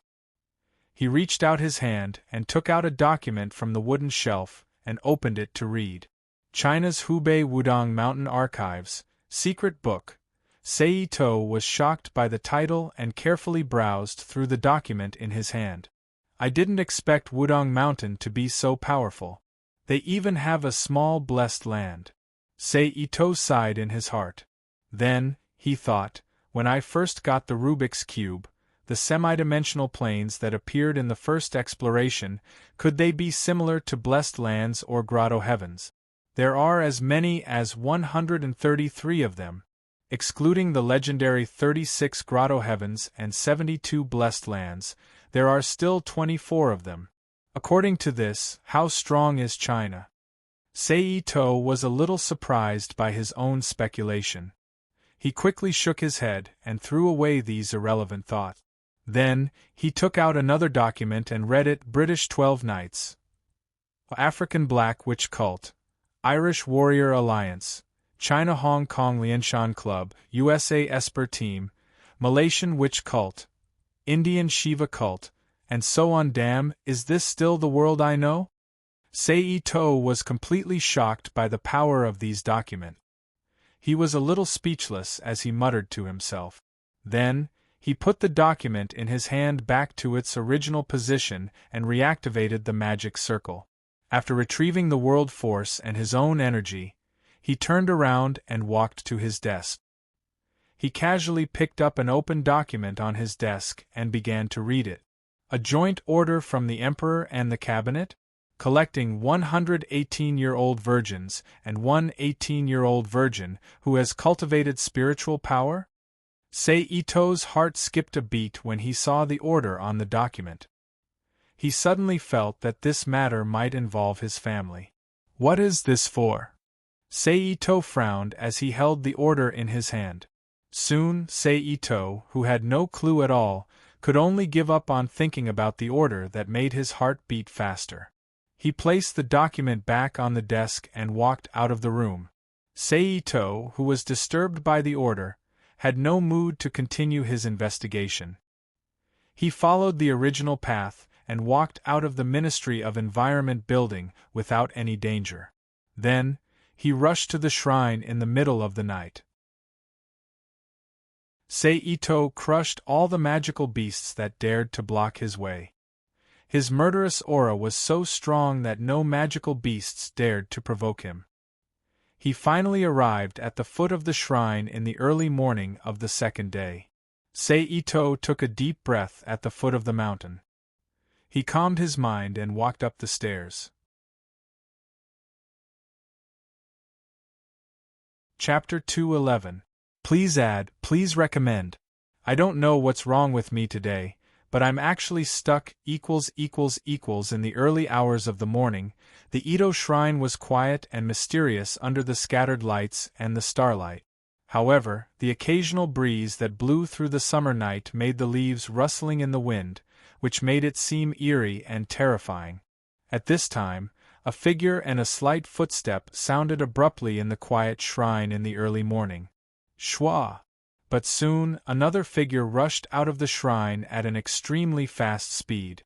The slender weapon in his hand whistled through the air as he slashed at the other figure's neck without any warning. Feeling the fierceness from the other party's weapon, the first figure paused slightly. His body nimbly dodged back, and he calmly dodged the other party's attack. His figure suddenly blurred like smoke, and he appeared in front of the other party like a ghost. He stretched out his hand and tapped the other party's wrist. At the same time, he said, "It's me. Ah Cheng?" Hearing the voice, the person's attack immediately paused slightly, and then he let the first figure tap his wrist. He said with surprise in his tone. At this time, the moon in the sky, which had been covered by clouds, also moved out from behind the clouds like a girl in new clothes. The cold moonlight illuminated the shrine below. "You scared me, I thought it was an intruder." Under the moonlight, Yi, who was wearing white home clothes and holding a sheathed longsword, said with a sigh of relief. His long hair was casually draped over his back. "What intruder?" Seito frowned and asked after hearing Yi's words. "It's the text message you sent before you left. According to your instructions, I captured all three of them and gave them to Auntie to control with the puppet talisman. Just now, I thought that they had discovered something and sent people to investigate," Yi explained. Seito nodded, and then said in a very casual tone, "Don't worry, this trouble will be gone soon." "Did you do it?" Although Seito said casually, Yi, who knew his character very well, believed that this was definitely not just a casual remark, so he asked doubtfully. "No." Seito reached out and patted Yi next to him. As he walked into the house, he shook his head and explained, "I hypnotized the person who arranged to monitor us and ordered him to poison the old man without involving us. I believe there will probably be a result in 2 days." "I see." Yi nodded and said, "Then you asked Auntie to control the 3 people and let them continue to send false information to paralyze the other party and clear their suspicion." Seito nodded and admitted it. "I knew you didn't have good intentions when you asked me to capture those 3 guys." At this time, Yi, who had already walked into the house, rolled his eyes at Seito, who was pouring water, and said in a bad mood. Seito put the water bottle in his hand to the side, grabbed the cup, and laughed as a reply. Then he asked, "It's so late, why aren't you sleeping?" Auntie said that it hasn't been peaceful recently, so we can't rely on the barrier to guard against the magical beast. So she decided to leave one person to guard the night to deal with any unexpected situations. Today is my turn, Yi explained. Indeed, this mountain's barrier can only defend against the magical beast. It's not very reliable against people with ulterior motive. It's not bad to leave one person to guard the night. Seito put the cup in his hand to his mouth, drank the water in the cup, and nodded in agreement. By the way, did your itinerary go smoothly? Yi also nodded in agreement, and then asked Seito, who walked to the table and sat down. The word itinerary was deliberately emphasized to express what he was asking.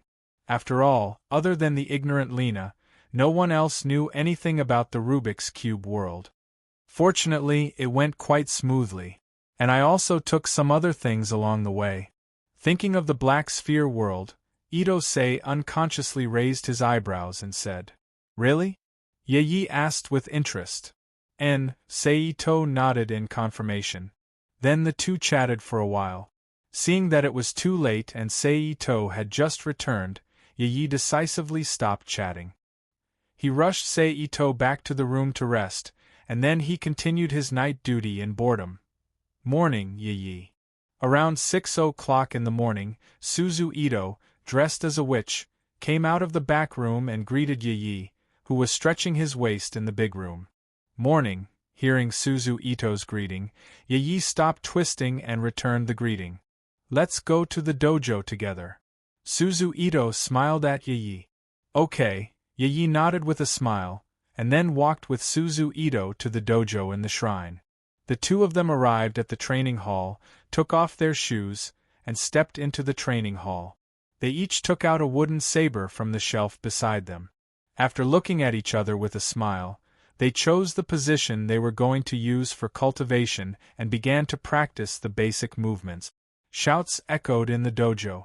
Not long after the two began to cultivate, Ito Eriko and Ito Reina, who were also dressed as Miko, came to the dojo one after another. They didn't make any noise to disturb the two who were in the middle of their cultivation. Instead, each of them walked to the side with a wooden sword and stood facing each other. After the two confronted each other with swords for a moment, Ito Reina finally couldn't hold back and took the lead to attack Eriko. Ah! Pa! The two wooden blades clashed against each other in a flash, and issued a clear and crisp sound. Seeing that the attack was ineffective, Rita Ito did not stop. She stepped forward and came to Eriko's side in a flash. At the same time, she leaned forward and concentrated all her strength on the wooden sword, pressing it against Eriko, who was holding the sword with one hand. Eriko saw her daughter's performance and smiled slightly. Suddenly, she exerted force on her right hand holding the sword. Rita Ito felt a strong force suddenly transmitted from the sword, and her hands fell back uncontrollably. However, because she rushed too fast, her center of gravity leaned forward, and she instinctively took a few steps back. You are taking it for granted. You can't win a battle with great strength. Eriko looked at Rita Ito, who was standing with the sword again, and lectured her. Pay attention, Eriko reminded. Then, she stepped forward, and the ground seemed to be shortened. Eriko's figure immediately appeared in front of Rita Ito, and her right hand holding the sword lightly slashed at Rita Ito's left shoulder. Rita Ito stared at Eriko's sword carefully. She slightly raised her hands holding the sword hilt, and the wooden sword blocked the path of Eriko's sword. However, the expected impact and pressure were not transmitted from the sword. Under Rita Ito's gaze, Eriko's wooden sword nimbly jumped on her wooden sword, quickly drew a semicircle in the air, and hit Rita Ito's wrists holding the sword. A slight pain was immediately transmitted from her wrists to Rita Ito's heart. Did you see my attack? Eriko stepped back with the sword, looking at Rita Ito and asking. After Rita Ito nodded, she continued, Remember to reserve your strength when you attack. A real battle is not an ordinary practice. If you use too much strength, it will be easy for the opponent to seize the opportunity to fight back. At that time, you will have no strength left to deal with the opponent's counterattack, and you may lose your life in the enemy's counterattack. I know, Mom. Rita Ito accepted her advice. In addition to this point, it is also convenient to reserve your strength in the attack. Just like what I did just now, if the attack fails, you can immediately change the route of the attack and launch another way to kill the opponent. Eriko Ito continued to educate her. Now let's do it again. Eriko Ito said. Yes. Rita Ito agreed.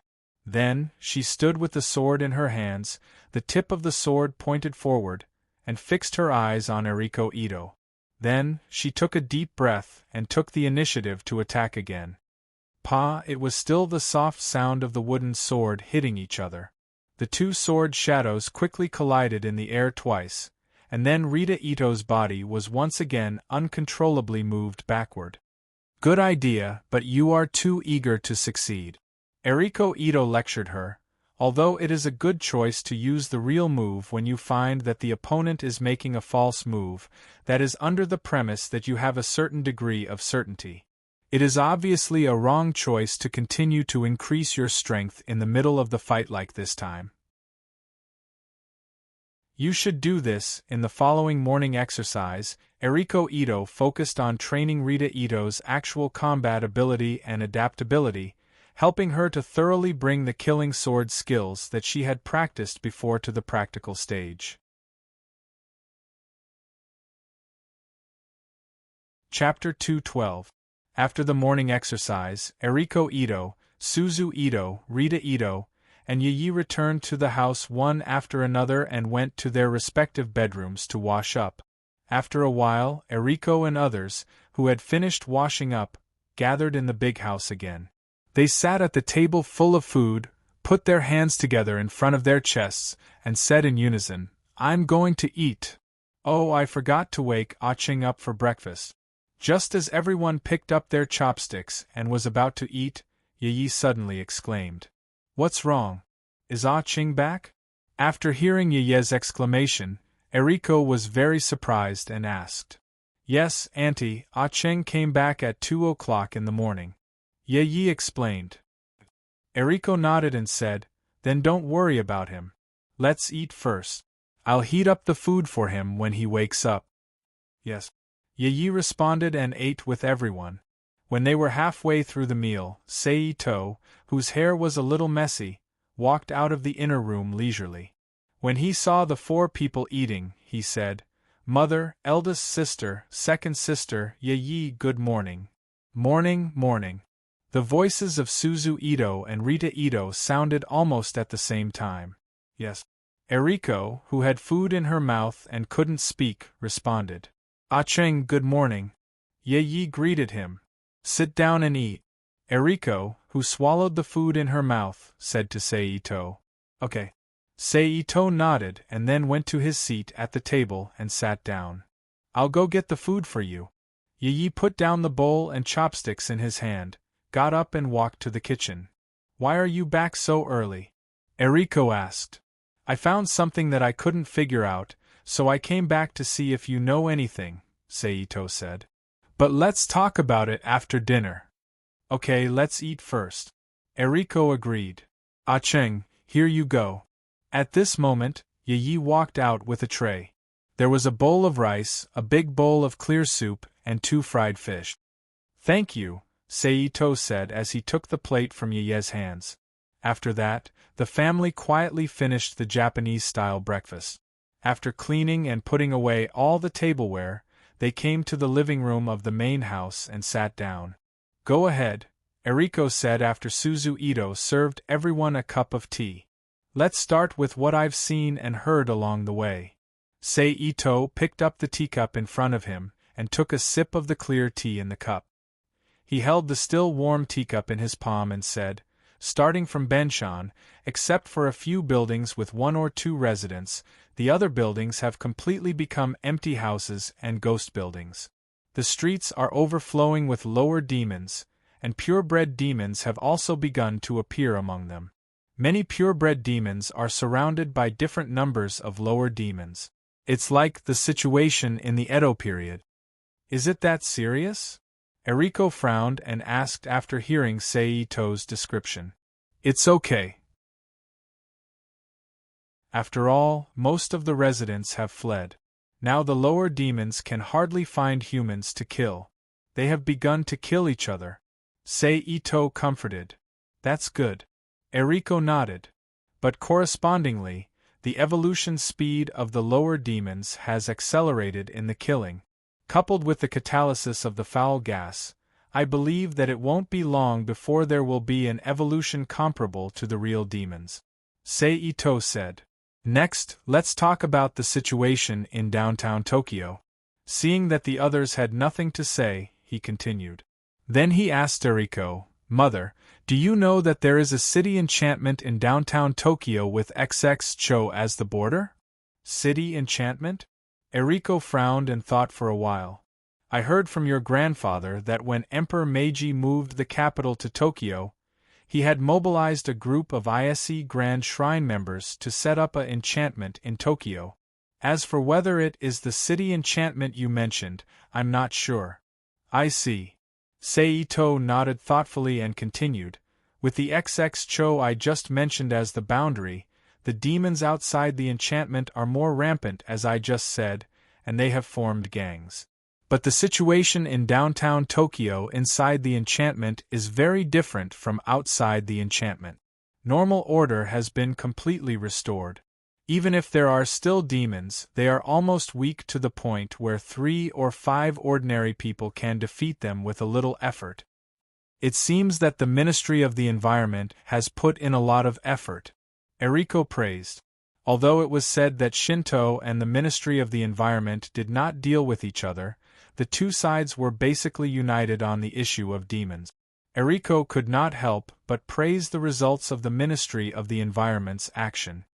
Yes, but I'm worried that the head of the second room of the Ministry of the Environment, Kobayashi, will use this as a pretext to make a fuss and target us again. Seito said. You don't have to worry too much about this.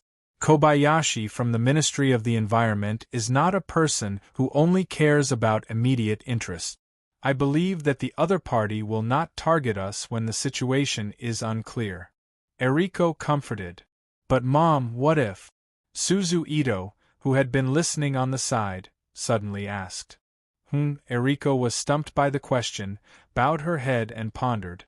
After a long while, she said with some helplessness, If only your grandfather was here. Ah-Cheng, you continue. After a moment of silence in the room, Eriko suddenly remembered that Seito seemed to have something to say, and opened her mouth.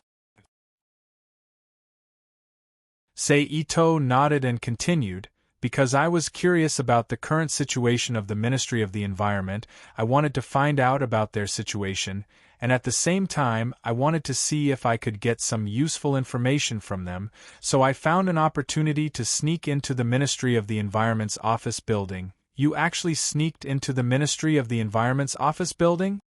Eriko was surprised and said angrily. Yes. Seito said. Don't you know that it is the headquarters of the Ministry of the Environment? Aren't you afraid of dying inside? Why did you have to sneak in to get information? Have you ever thought about us? Have you ever thought about Yi? After hearing Seito's admission, Eriko immediately exploded and scolded him angrily. But Seito could clearly feel the strong care and fear in Eriko's words. Seito honestly accepted Eriko's scolding and did not refute it at all until Eriko was done scolding him. Continue. Eriko, who had been scolding for a long time, looked at Seito's appearance and couldn't continue scolding, so she said with a cold snort. I saw an order from one of the offices. Seito didn't dare to say that he got the order from the office on the floor where the first room was located, so he just said vaguely. What order? Suzu Ito curiously asked. The Emperor and the Cabinet jointly ordered to search for 118-year-old virgins born in a year, month, day, hour, and a 18-year-old virgin with spiritual power cultivation. Seito said. What? Eriko's face changed after hearing this order, and she stood up from the ground and exclaimed. Mom, what's wrong? Suzu Ito was shocked by Eriko's reaction and quickly asked with concern. What are the cabinet and the royal family doing? Aren't they afraid that the summoned thing will go out of control and become a big problem? Eriko ignored Suzu Ito's question and just stood there muttering to herself. Mother, what's going on? Seito frowned and asked loudly. Ah! Eriko, who was called back by Seito's voice, sighed and sat down again. She looked at Suzu Ito, Seito, Ito Reina, and Yaye's inquisitive eyes and said, You should know that there is a way to use Inyang Jutsu spirit-branded retainers. Yes.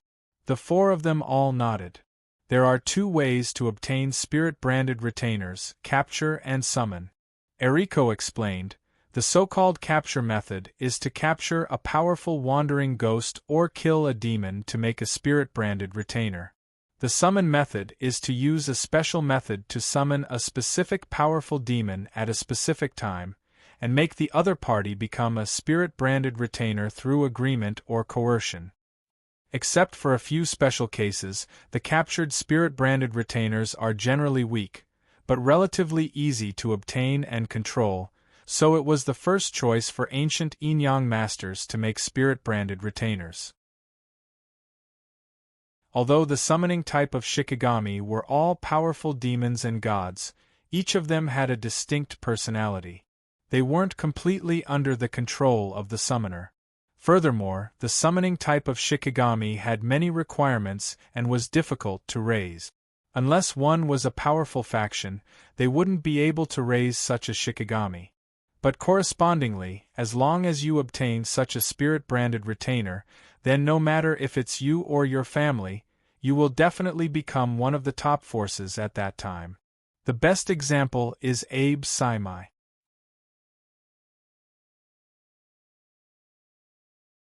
Chapter 213. Little New Year's Eve, please collect it, please recommend it. Mother, are you saying that the 100 virgins are used to summon the Shikigami? Suzu Ito's face changed and exclaimed. Yes.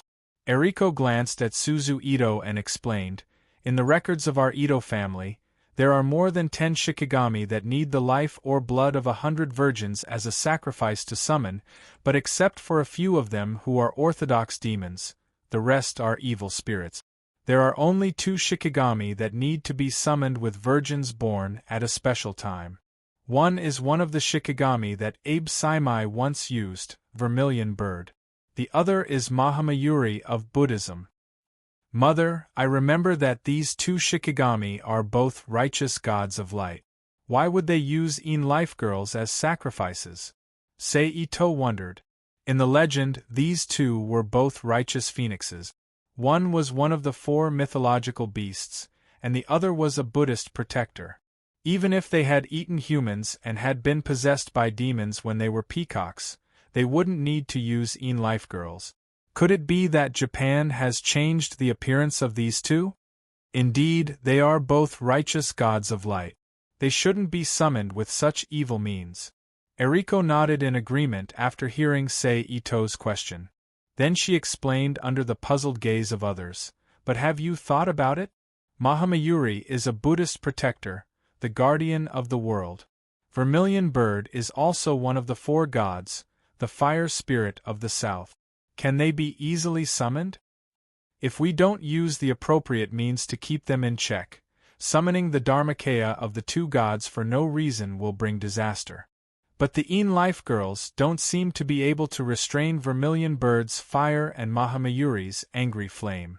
Seito asked. That's why they need an 18-year-old spiritual girl to bear all of this. Eriko said lightly. Presumably, this spiritual girl's end won't be good. Seito said.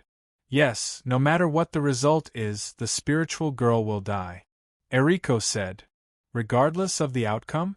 Seito raised his eyebrows and asked, in other words, even if we have the means to restrict it, it might not succeed. Yes. Eriko nodded and replied, as I said before, for such a powerful demon god, even the incarnation has its own will and personality. Therefore, the summoning won't succeed every time. Sometimes, because of this summoning method, the incarnation will regard it as an evil being and destroy it. Usually, when this happens, it means that a disaster is coming. What kind of disaster? Ito, who had been listening to the story, asked curiously. With the summoning ground as the center, within a radius of 100 miles, there will be no humans or animals left. Eriko lowered her eyes and said indifferently, "Hiss." The sound of 4 people sucking in cold breaths could be heard in the room. It could be seen that they were shocked and in disbelief by this answer.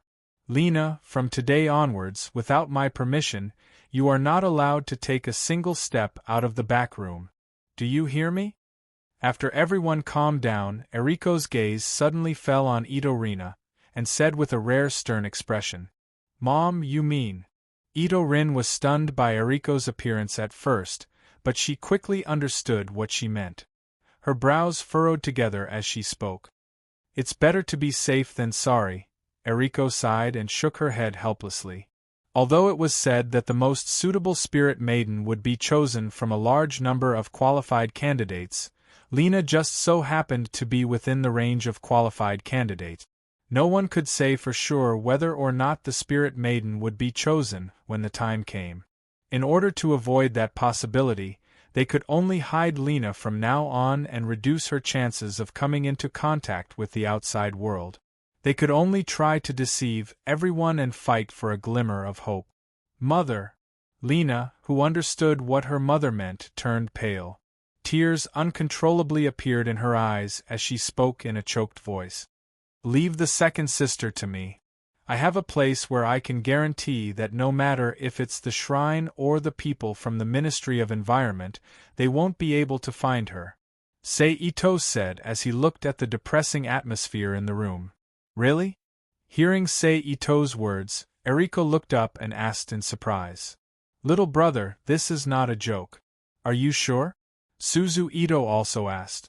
Of course, Ito-Rina couldn't help but look at Ito-Sei with anticipation. "I can guarantee it." Sei-Ito nodded affirmatively with a face full of confidence.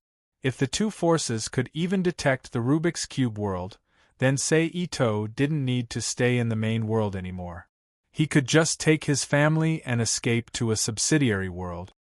It's just that there are few people there and the entertainment facilities are not very rich. It might be a bit lonely. Sei-Ito said to Ito-Lina. It's okay, I can handle it." Obviously, Lena was frightened by Eriko's soul girl ending.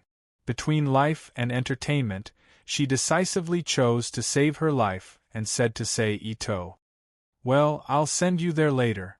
Sei-Ito looked at Lena's appearance and said with a smile. Then he turned to Eriko and Suzu-Ito and said, "In fact, I also hope that mother and eldest sister can go to that place together. After all, Japan is so chaotic now, and our family is obviously too short of manpower. If you can go with second sister, it will make me feel at ease. No, after all, this is the foundation of the Ito family. As the successor, I can't leave." Eriko looked at Sei-Ito with some surprise. She shook her head and refused. "But if your eldest sister wants to go, I won't object." Suzu-Ito looked at Sei-Ito, and looked at her mother Eriko beside her. She also shook her head. "It's too lonely for mother to stay in the shrine alone. I'd better stay. You can take Lena there." Then she said to Ito-Lina, "Lena, remember to be careful when you get there. Don't run around. Listen to Ah-Cheng on the way." "Well, I know, eldest sister." Ito-Lina nodded honestly with tears in her eyes. "You." Suzu-Ito walked to Lena's side, squatted down and hugged Lena in her arms and sighed. "I'll go pack Lena's luggage." Eriko nodded with relief, got up and said. Sei-Ito didn't stop her. Although there were all kinds of things in the Rubik's Cube world, it was obvious that familiar things could bring warmth to Lena. And whether in words or actions, his mother and eldest sister obviously regarded the hiding place mentioned by Sei-Ito as some remote county or deep mountain. It saved him the time to explain, so Sei-Ito didn't stop them. After a while, Idolina got up from Suzu Ito's arms and walked to the back room with red eyes. Little brother, take care of Lina along the way. Don't quarrel. Suzu Ito came to Sei Ito's side and sat down, looked at Sei Ito and said, Don't worry, eldest sister. I'll take good care of second sister. Sei Ito, who was a little helpless by Suzu Ito's instructions, said weakly, Okay, I won't say any more. I'll go to the kitchen to make lunch for you. Looking at Sei Ito's appearance, Suzu Ito, who seemed to have said too much, immediately stopped and said. Then she got up and walked to the kitchen. Lunch. Sei Ito felt a sense of incongruity when she said this word at this time. He repeated it with a dumbfounded expression. Then he turned to Yi and said, It seems that I'll have to go out for a few days again. Hee, it's all your fault. Yi laughed. Well, forget it. Sei Ito shook his head and said, You have to pay more attention when I'm out. If anything happens, text me. Okay. Yi nodded and agreed. Then the two of them chatted casually in the room. After a while, Rita Ito, who had changed into a pink sportswear, walked out behind Eriko with a brown suitcase with black checkered patterns in her hand. Where's Ling? Eriko looked at Suzu Ito, who was not in the room, and asked. She went to prepare lunch. Sei Ito said. Ling is so thoughtful. Eriko nodded. As soon as he finished speaking, Suzu Ito, who was wrapped in a cotton apron with a checkered pattern, came in with a small box in her hand. Here, lunch. Suzu Ito handed the small box in her hand to Sei Ito, who had just got up, and said, Okay, lunchbox. Ito Sei took the small box and muttered with a black line on his forehead. What did you say? Suzu Ito raised her eyebrows and looked at Sei Ito with a faint smile. Nothing. Sei Ito shook his head as if nothing had happened. Then he took the handle of the suitcase in Rita's hand and said to Eriko and others, Let's go. Okay, be careful on the way. Eriko nodded and said. Then Eriko, Suzu Ito, and Yi sent Sei Ito and Rita Ito out of the backyard and watched them disappear from sight.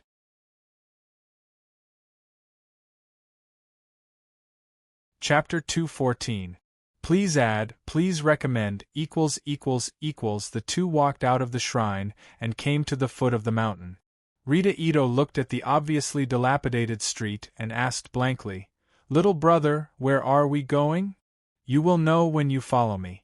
Sei Ito didn't explain. He just handed the lunchbox in his hand to Rita Ito and asked her to take it.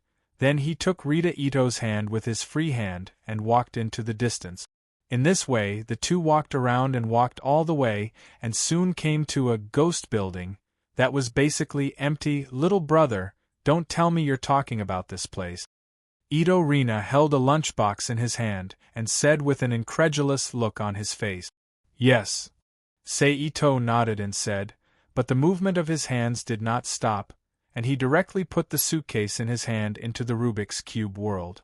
But obviously, Rita, who had been fooled by Sei Ito's lies, did not notice the disappearance of the suitcase at all. She just looked at Sei Ito in amazement and said, Little brother, don't joke around. Ha ha ha ha. Sei Ito laughed unscrupulously, then said to Rita Ito, Close your eyes and don't resist. The familiar words, the familiar tone, for a moment Rita Ito seemed to think of something. She opened her eyes wide and looked at Sei Ito in front of her without blinking, waiting for the answer. Did you think of something? Sei Ito asked. Yes. Rita Ito nodded. Then why don't you close your eyes? Sei Ito said with a smile. Oh. Rita Ito obediently closed her eyes and waited. Seeing this, Sei Ito didn't say anything. He waved his hand and put Rita Ito into the Rubik's Cube world, then he disappeared in place. Okay. In the big house in the central area, Sei Ito looked at Rita Ito in front of him and said. Hearing this, Ito Reina immediately opened his eyes and looked around curiously. Immediately, a familiar feeling rose from the bottom of his heart, overlapping with the scene in his memory. This is the house I used to live in, your other home, Ito Reina said. Yes, Sei Ito said. At this time, Ito Rina, who already knew that he was completely out of danger, had also returned to his usual character. He gritted his teeth and said to Sei Ito, as expected, "It's a sparsely populated place with not enough entertainment facilities place. What's wrong?" Sei Ito raised his eyebrows. "Of course not," Rita Ito shouted. "I don't have a TV or internet. What do you want me to use to pass the time? Are you going to stare blankly at your room all day long?" "Who said there's no TV?" Sei Ito didn't care about Ito Reina's shouting. He just asked with a faint smile. "Where is it?" Ito Reina didn't notice Sei Ito's expression at all. He just asked directly. "Come with me," Sei Ito said, pulling Ito Reina into the house. Then he pointed to the 32-inch LCD TV on the wall and said, "Isn't this a TV? Is there a TV program?" Ito Reina asked. "What do you think?" Sei Ito reached out and picked up the remote control on the small cabinet under the TV, pressed the red button and said. In an instant, the familiar Japanese dialogue came out from the dark screen, and then a variety of entertainment programs were played on the gradually brightening TV screen. Ito Reina was choked by this simple fact, and could only be silent silently. "If you don't like it, you can still watch foreign programs," Sei Ito continued to say with a wicked sense of humor. Then he reached out and pressed the remote control to change the TV to another channel, and then a conversation in Chinese came out from the screen. And this. Then Sei Ito pressed the remote control again, and the TV immediately changed from a black-haired yellow-skinned Asian to a white-skinned foreigner, and a series of foreign languages came out from the loudspeaker. 3 countries, more than 10 channels, isn't it enough for you to watch? Sei Ito pressed the remote control a few more times, and said with a face full of mockery. "Oh." At this time, Ito Reina, who had completely reacted, gave a long "oh" sound. His eyes squinted at Sei Ito and suddenly shouted, "You bastard, is it fun to laugh at me? I'll strangle you to death." With that, Ito Reina's right hand stretched out like lightning, and pinched Sei Ito's waist with all his strength. Ouch! Sei Ito's body was so big that even bullets could only leave a white mark on it. How could Reina feel pain from pinching it? However, in order to calm Ito Reina down, Sei Ito had to cooperate and howl. Humph. Maybe Sei Ito's howl made her feel bad, or maybe she was startled by the howl. Ito Reina quickly withdrew her right hand from Sei Ito's waist. With a cold snort, he no longer paid attention to Itosei, who was putting on an act. "You won't really arrange for me to live here, right?" After a while, Ito Reina, who calmed down, asked. "Of course not." Sei Ito, who put away his painful expression, shook his head and denied. "This time, you have to live in another place." After that, he pulled Ito Reina's arm and disappeared from the room together. On the top of a high-rise building in the first ecological community in the southern plains of the Rubik's Cube world, Sei Ito and Ito Reina suddenly appeared here. I was scared to death. Ito Reina, who suddenly found that the environment changed, still hadn't adapted to it and said with a lingering fear, "This is the place I arranged for you to live, how about it?" Sei Ito pointed to the busy crowd below and said, "Little brother, can't you tell me where this is?"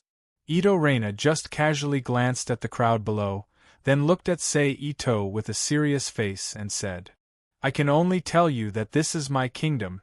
It is the last safe haven for me, you, mother, sister, and Yi. Sei Ito looked at the bustling crowd below and said quietly, "Is that so?"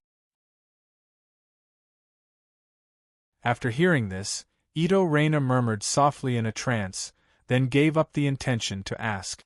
The two were silent for a while, then Sei Ito turned to look at Ito Reina and said, "Since second sister is here, then help me manage them. At the same time, help me find the shortcomings and let me improve." "I'll manage them?" Ito Reina was surprised. "Yes." Sei Ito confirmed. "I can't. I'm afraid I can't do it well." Ito Reina shook her head again and again. "What's there to not do well?" Just do what you want, rest assured, and do it boldly. It doesn't matter if there are any problems, you have to know that you have me behind you. Seito encouraged. Hearing Seito's encouragement, Ito Reina was moved, but she hesitated and said, "You really want to leave them to me?" "Yes, I'll leave them to you," Seito said with a smile. "Well, I'll do it." Ito Reina looked at Seito's smiling face, hesitated for a moment, then nodded heavily. "Okay." Seito shouted happily, "Let's go, I'll take you to your residence, you can see what you need, then we'll go to your office and introduce you to the current management." "Okay." Ito Reina nodded, and at the same time she thought, since I've agreed, then there's no need to have any extra emotions. Anyway, according to my little brother, he's here for me. Then Seito took Ito Reina to the ecological community under their feet, and stopped at the edge of a green area with abundant shrubs and a lake in the center. Then Seito smiled mysteriously at Ito Reina, who didn't know what was going on, and immediately pressed his hands in front of him on the ground. Then a building that was exactly the same as the backyard of the Ito shrine suddenly grew out of the ground, appearing in front of Ito Reina's eyes. This. Ito Reina pointed at the building that suddenly appeared in front of her with a shocked face, and said incoherently, "Let's go in and have a look." Seito patted Ito Reina's shoulder, and said as he walked into the house. Ito Reina, who was brought back to reality by the pat, looked at the back of Seito, who was walking into the house, and quickly followed up and asked Seito in front of her, "What's going on?" "It's a simple application of alchemy," Seito said in a flat tone. "Alchemy? Is it the legendary thing in the Western world? Is it so magical?" Ito Reina asked doubtfully. "Of course, the legendary alchemy in the Western world is not so magical. I'm using another system of alchemy. Although the two have the same origin, and the goal is the same, the process of operation is completely different," Seito explained, and then pointed to the empty room in front of him and said, "Tell me what you need. Since you have already replicated the house, why don't you replicate everything in the house as well?" Ito Reina said slyly. "Okay." Seito nodded indifferently, and then waved his hand to summon various kinds of furniture, and arranged the layout according to his memory. After a long while, Seito got up, patted the non-existent dust on his hands, and said to Ito Reina, who was sitting aside with her chin in her hand, "Done."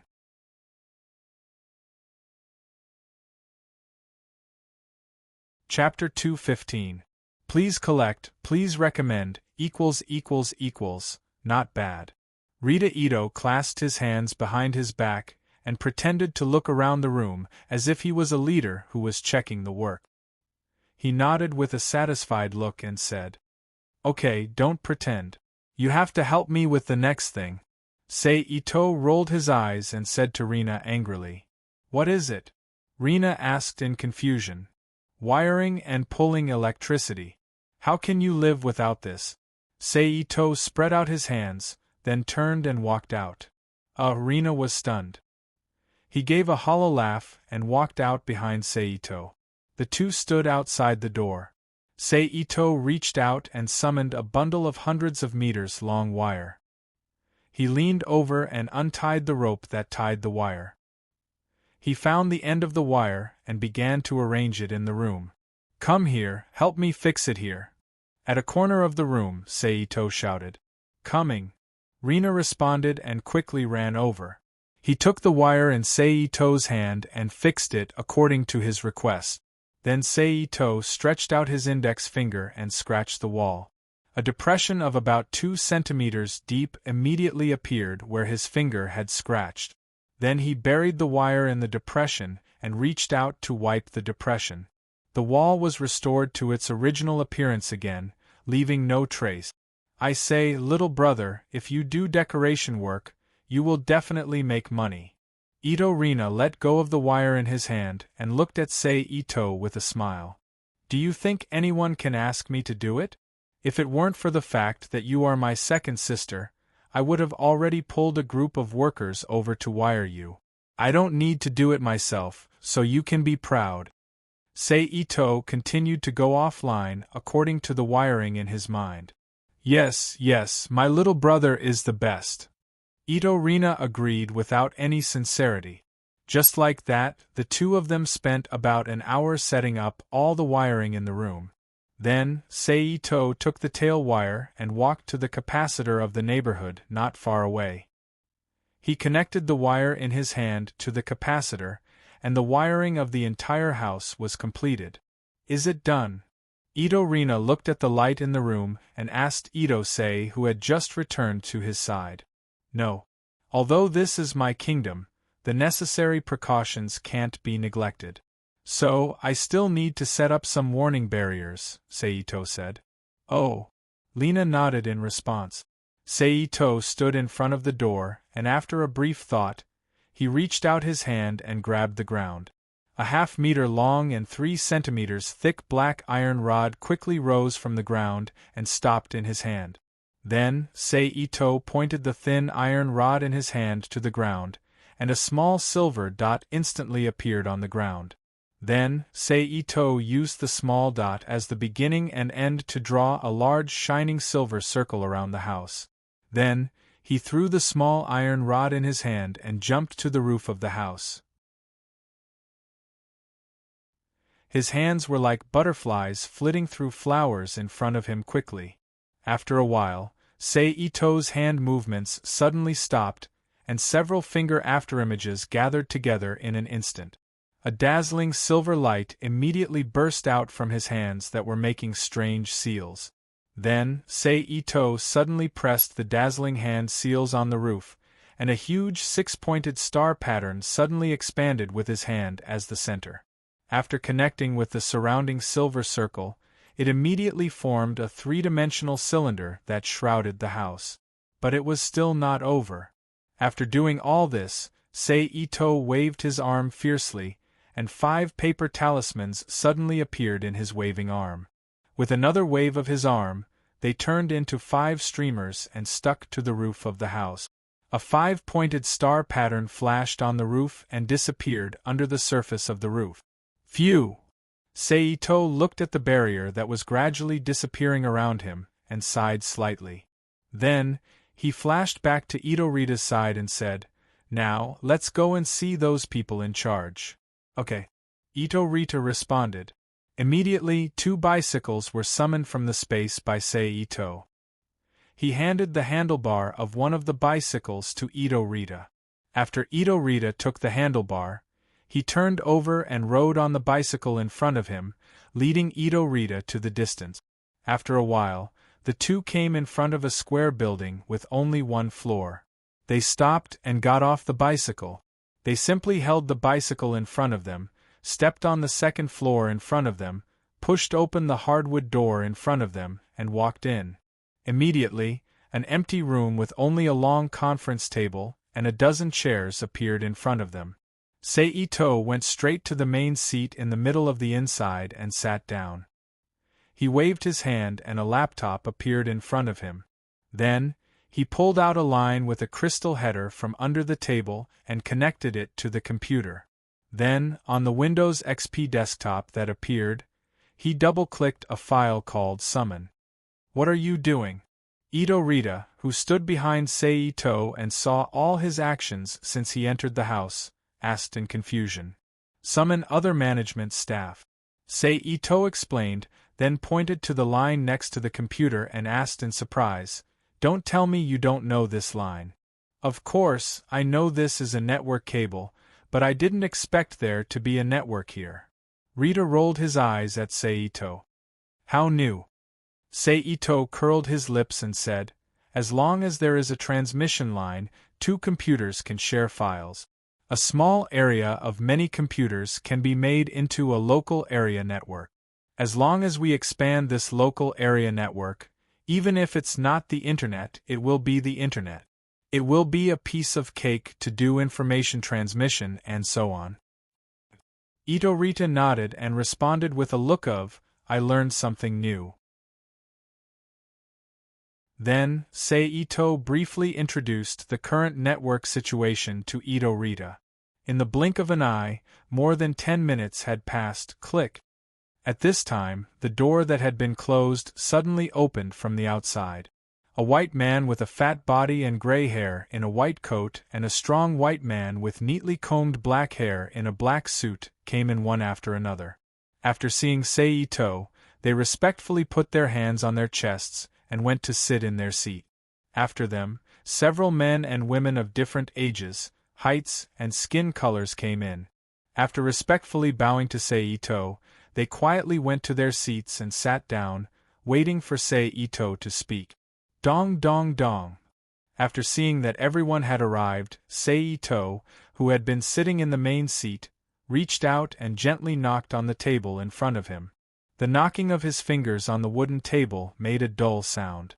After everyone's attention was focused on him, he said, "This time, I called everyone here to announce something." He raised his hand and pointed to Ito-Rita, who was standing next to him, and continued, "This is Miss Ito-Rita. From now on, she will be your direct manager. Any of her orders will be equivalent to my orders. You have to follow them unconditionally. But if I find that any of you dare to disobey her orders, you should know the consequences."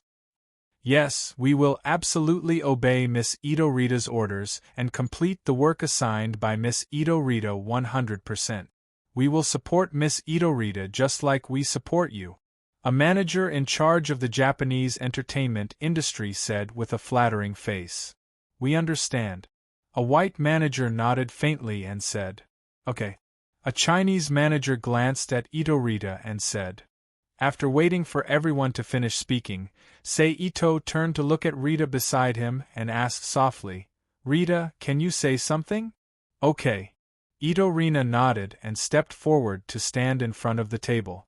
Under the effect of spiritual power, his oppressive gaze slowly swept across the dozen managers one by one, then he said, "I'm a newcomer and I don't know a lot of things, so I'll need more help from you in the future.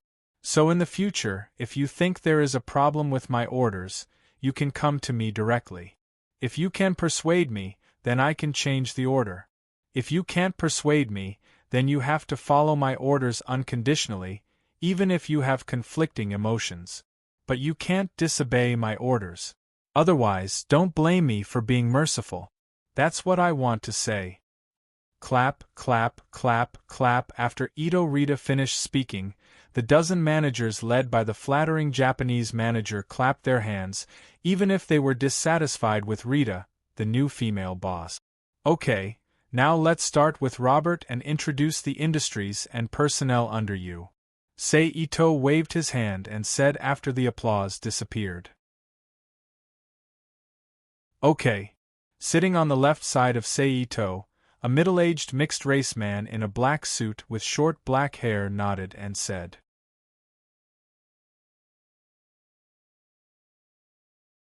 Chapter 216. Please add, please recommend, equals. That's the situation. A well-dressed woman, who looked only about 30 years old, folded her hands on the table in front of her, looked at Seito and said, "How is it, Reina? Do you understand it clearly?" Seito first nodded to the woman, then turned to look at Reina, who was recording something in front of a laptop. "It's probably clear. I didn't expect there to be so many industries here." Reina Ito stopped recording and looked at Seito and said, "But there are a lot of corresponding problems." Seito looked at Reina with interest, waiting to see what she would say. First of all, the medical system is very incomplete, which can be seen from what Ms. Ross Johnson just said. There is a serious lack of medical facilities. The proportion of medical practitioners is too small compared to the overall population, and the supply of medicine is even more unreasonable. It is completely Arcane who is providing them with medicine. What if you can't supply them one day? Reina Ito said. What's more exaggerated is that even the supply of living materials is also the responsibility of Arcane. I'm wondering where you found such a large number of living materials that can supply at least 5,000 people daily. Reina Ito continued incredulously. There is also this administrative department with a very incomplete management system. Reina Ito pointed to more than a dozen managers sitting in front of her and said helplessly, "Ah, Cheng, what kind of mess did you give me? That's why I need a genius like you who studies economics to help me." Ito-sei spread out his hands and said shamelessly, "First of all, I'm an economic major, not an administrative major. Secondly, I'm just a freshman, and I haven't even attended classes for 2 months. So you shouldn't look for me for this kind of problem, but you should look for Big Sister. Big Sister is a professional who has taken administration as an elective." Reina Ito said gloomily. "But Big Sister can't come because she has to accompany her mother." Sei Ito looked at Lena innocently and said, "And I remember that you were also a student council member in high school. You can just treat them as a student council member." Ito Reina was choked by Sei Ito's words and had to surrender. "Okay, you win. Now, second sister, tell me what you need," Sei Ito quickly asked when he saw that Reina had accepted her fate. "Farmers, a large number of farmers." Rita Ito tapped on the keyboard, carefully checked the data on the screen, and said, "There are also medical equipment, medical professionals, a variety of pharmaceutical manufacturing factories, clothing manufacturing factories, chemical factories." Ito Reina said a lot of things, but in summary, he said, "Everything that the outside world has is lacking here." "I understand. I will prepare these things for you as soon as possible." Sei Ito nodded and said, then he announced to the dozen or so supervisors who were sitting there with their heads lowered, "Meeting adjourned." Creak. The dozen or so supervisors immediately stood up from their seats, and the friction between their chairs and the ground made a harsh sound. "I'll leave it to you, second sister." After all the supervisors left, Sei Ito got up and walked to Reina, who had just sat down, patted her on the shoulder, and said in a very affectionate tone, "I understand." Ito Reina, who had given up resisting, pressed a few more keys on the laptop in front of her and said resignedly, "Okay, then I'll leave first. I'll come to you later." After saying that, he didn't give Reina time to react and went back to the villa in the north of the central area. "You're here." In the hall of the room, Sakura Basei, who was wearing a black cotton tank top and tight black sports shorts, was wiping his sweat with a white towel when he saw Ito-sei suddenly appear and shouted in surprise, "Aha!" Sei Ito nodded at Sakura Basei, and when he didn't see the soldier, he asked, "Where's that guy?" "He's still working out in the training room. He won't come out for another 10 minutes. Do you want me to call him?" Sakura Basei looked at the white quartz clock hanging on the wall and said, "Oh no, you can continue to rest." Sei Ito waved his hand at Sakura Basei, then turned and walked to the empty room where the black sphere was. "Oh." Sakura Basei looked at Sei Ito's back, and his expression dimmed a little, but soon, his spirit was lifted, and his expression became firm again. Creak. Sei Ito reached out and opened the door in front of him and walked in. "Gantz, show me the information map of the consultation transmission transfer facility." Sei Ito stood in front of the black sphere and ordered. Immediately, a picture composed of green electronic fluorescence emerged from the smooth surface of the black ball, jumping and reflecting in Ito-sei's pupils. Sei Ito compared the three-dimensional map in front of him with the information in his mind, then waved his hand in front of him and summoned a pile of various metal materials. The smallest one was the size of a button, and the largest one was the height of a person. He then used alchemy to make the various parts according to the specifications shown on the map. In an instant, blue and white electric light jumped between Sei Ito's hands and the parts in front of him. Soon, all the metal materials in front of Sei Ito changed into various types of parts under the alchemy electric light and were placed randomly on the ground. Sei Ito put the parts he just made on the ground and reached out to pick up an octagonal object. After taking a deep breath, his hands began to move rapidly. The components seemed to be attracted by magnets, rushing to gather around the octagonal object and assembling with the octagonal object as the center. Gradually, a cuboid black box that was only half the size of the black sphere appeared in front of him. Phew! Seito exhaled softly and shook his sweaty hands from the rapid assembly. Then, he waved his hand and put away the small box in front of him. "Show me the blueprint of the black sphere," Seito ordered again. Again, after his voice fell, the surface of the black sphere once again displayed a set of manufacturing information. All kinds of parts kept rotating on the surface of the black sphere. Again, he waved his hand to summon the various metal materials needed and used alchemy to make the parts. After spending some time assembling all the parts, a brand new black sphere appeared on the ground in front of Seito. "Gantz, copy all the information in your hand and send it to this black sphere," Seito ordered. Immediately after, more than 10 transparent hair-like lines extended from the surface of the original black ball. They quickly moved to the front of the new black ball and inserted themselves into the interior of the black ball with great familiarity. Then, they started transmitting information. Looking at the 7 colored transparent lines, Seito nodded with satisfaction, then disappeared from the room. On the other side, in a cutting-edge biological laboratory in the first ecological zone of the Rubik's Cube world, Seito's figure suddenly appeared in the corridor of the laboratory.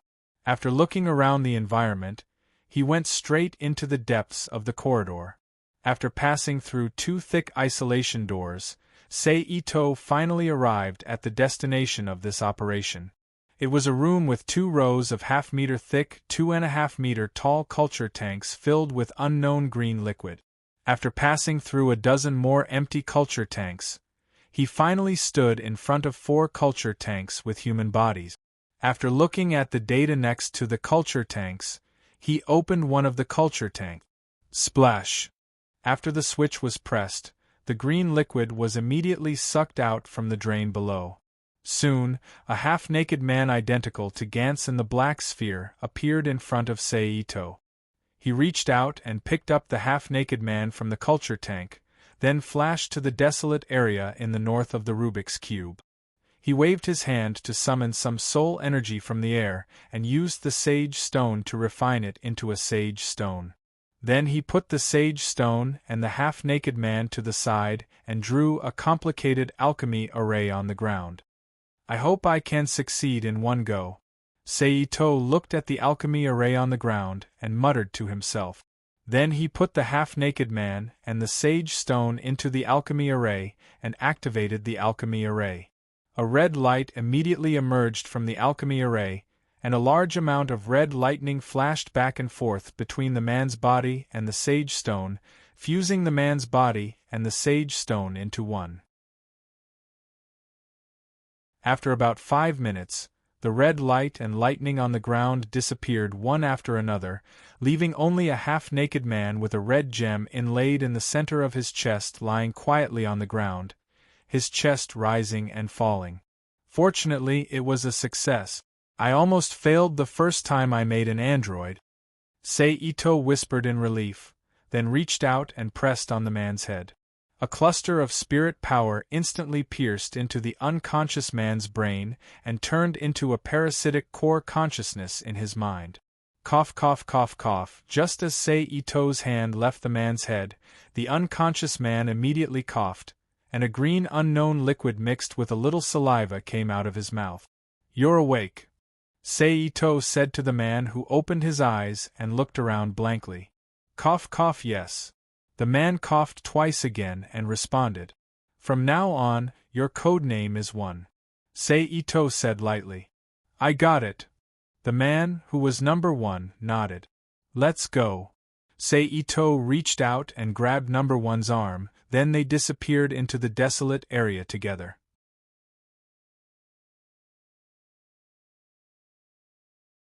Chapter 217. Please collect. Please recommend in the villa in the north of the central area. Seito and number 1 appeared in the black sphere room. "Is the transmission done?" Seito asked as he looked at the two black spheres that were restored to their original state. Yes, Gantz said. Not bad. Seito nodded, reached out and patted the newly made black sphere. The originally seamless black sphere immediately stretched out around, and a narrow space appeared from the stretched black sphere. Number 1, go in. Seito said to Number 1. Yes. Number 1 responded, bent down and got into the small space in the black sphere, and sat down with his body curled up. Then a series of thick or thin transparent lines spontaneously emerged from the black sphere like a spiritual creature and pierced into the body of Number 1, who had just sat down with his arms around his knees. La la la, a group of irregular program codes emitted a green fluorescent light that flickered on the surface of the extended black sphere. Then, a strange music filled with bad taste rang out in the room. Okay, stop the music. Seito, who was not interested in the music when the black sphere was opened, frowned and said. After the music stopped, Seito waved his hand again, and summoned a pile of raw materials, and started to make again in the room. After a while, Gantz's spears, pistols, black clothes, and swords for close combat appeared on the ground around Seito's body, and they were placed in piles. It's finally done. After the last box of black clothes was completed, Seito grabbed a set of black clothes next to him and stuffed it into the box. After sealing the lid, he said with a sigh of relief. Then he sat on the ground for a moment, then got up and bent down to pick up the weapons and equipment in front of him one by one. According to Gantz, he placed them one by one into the expansion slot of the new black sphere. Zap! After putting everything into the black sphere, the expansion slot of the black sphere suddenly retracted and turned into a round black sphere again. Waving his hand to put away the black sphere, Seito's figure appeared in the main world again. He walked out of the building he was hiding in and walked along the street for a distance. After he casually cleaned up a few ignorant demons, he suddenly found a Mercedes-Benz sports car that had been sent for repair for some unknown reason in a car repair garage by the roadside. He simply used his mental power to scan the sports car inside and out, found the problems in it, and repaired it with alchemy. Then he found a few barrels of gasoline in the messy workshop, filled the fuel tank, then opened the door and sat in the car. Fortunately, the people who repaired cars generally put the car key in the car, which saved Seito the trouble of starting the car. After starting the car, he rushed out of the repair yard like the wind. Bang! The car door closed with a muffled sound. Haneda International Airport. Seito, who closed the door, looked at the text logo on the huge building in front of him and read it softly. Then, he strode into the airport. Seito did not stop along the way, quickly passed through the waiting hall, jumped over the checkpoint, and went straight to the 4 or 5 huge can-shaped buildings in the airport parking apron. He reached out and gently knocked on the canister. After hearing the dull echo from the canister, he nodded in satisfaction, then turned to the output pipe on the side of the canister and opened the door on the pipe. Hua, a cool liquid with the smell of oil flowed out from the pipe that was as thick as a bowl. Not bad. Seito looked at the liquid flowing on the ground and nodded to himself. Then he turned off the pipe that was flowing with oil, walked to the side of the sand and sat down. Then, Seito, who was sitting cross-legged, waved his hand in front of him, and a large pile of metal raw materials appeared on the ground. The next process was exactly the same as what he did in the Rubik's Cube world. He used alchemy to turn the raw materials into parts, then used the parts to assemble the finished product. The only difference between the two productions was that in the Rubik's Cube world, he had all the information in front of him and in his mind for reference, but now he was relying on his memory to infer, after a while. A cylinder with a height of 5 m and a thickness of 70 centimeters with a conical top appeared in front of Ito-sei. 4 smaller cylinders were tied around the tail of the large cylinder like 4 supporting legs. Ito-sei had a sense of déjà vu of a rocket from the bottom of his heart. Let's experiment. With that said, Seito waved his hand and a soft rubber pipe as thick as a bowl appeared. One end was connected to the body of the rocket, and the other end was connected to the output pipe of the oil tank. He opened the door to fill the tank with oil. Soon, the fuel tank in the rocket was filled to the brim. Seito reached out and took off the rubber pipe on the rocket. He walked to the side and pressed the controller in his hand. In an instant, a pure blue flame like the sky spewed out from the large cylinder of the main body and the 4 small cylinders, pushing the rocket into the sky. However, it was a counterfeit after all, and it was an inferior rocket made without blueprints. Not long after the rocket lifted off and flew less than 100 meters away, a violent explosion sounded in the sky. A large mass of reddish-yellow flames appeared in the sky along with scattered fragments of the rocket. Since it can fly, it means that there is no problem with the design of the main body. It's just a problem with the transportation of fuel or the use of the outer wall material. Of course, I can't rule out that there are problems with the connection of some parts. Seito looked at the flame in the sky and pondered for a moment. After that, he summoned a pile of raw materials again. In this way, he made it, released it, placed it, and exploded it. After the explosion, he continued to make it into the middle of the night. The 13th one, the 12th one has broken through the stratosphere. This time, it should be able to break through the atmosphere. Seito looked at the rocket that was about to be launched in front of him, and guessed in his heart. He then focused his thoughts and pressed the ignition button on the controller. Boom! A blue flame spewed out from the tails of the 4 small cylinders, pushing the large cylinder of the main body upward. After the rocket was successfully launched, Seito immediately took out a small black ball-shaped information collector and observed the status of the rocket.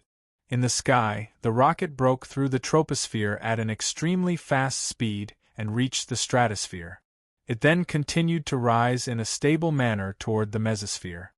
Boosters 1 and 3 can be released. After Itose observed the situation of the rocket, he picked up the controller and pressed the 2 number keys 1 and 3 and the green button at the bottom. Immediately, on the rocket shown in the small black ball, 2 boosters separated from the rocket, one on the left and one on the right, and fell down in a free-falling manner. After losing the 2 boosters, the rocket's trajectory also changed a little. Phew, it finally broke through the mesosphere. After another 2 minutes, the rocket successfully entered the mesosphere. Boosters 2 and 4 should also end their missions.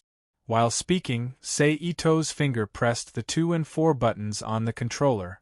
At the same time, the tail of the rocket without the boosters 2 and 4 immediately spewed out a powerful blue and white flame. It broke into the ionosphere at a faster speed than before. Under Seito's nervous gaze, the rocket safely broke through the ionosphere, passed through the relatively safe exosphere, and entered the synchronous orbit of the universe. After Seito saw the rocket enter the orbit, he immediately let out a shout of joy. Now it's time to get down to business. After the joy, Seito put away the controller and the information collector. He looked at the small black box that had already been summoned. After that, Seito once again immersed himself in the manufacturing of the rocket. 2 hours later, a brand new knockoff rocket appeared in front of Seito again. He reached out and opened the shell in the middle of the main rocket, revealing the hollow space inside that was just enough to put the information transmission transit facility. He then put the small black box of the information transmission transit facility inside and closed the shell again. Launch! Seito stepped aside and took a deep breath. He pressed the controller in his hand while shouting in his mind. The rocket, like the dozen explorers in front of it, rose rapidly into the sky in blue flames. Then, driven by the boosters, it passed through the troposphere, stratosphere, mesosphere, and ionosphere under the power of the main body itself, and reached the geosynchronous orbit. Decompose. Seito looked at the situation from the information collector and immediately pressed the 2 gray buttons on the side of the controller. On the body of the rocket in the geosynchronous orbit, a thin line suddenly appeared on the surface of the rocket. In the midst of a few blue electric sparks, it split up like a ball of separation. Like the surrounding space garbage, it floated forward powerlessly. After the separation of the rocket, a cube-shaped information transmission transit facility that was only half the size of the black ball appeared there. Then, a pattern similar to an eye appeared on the side of the consulting transmission transit device facing the Earth, watching everything below without blinking.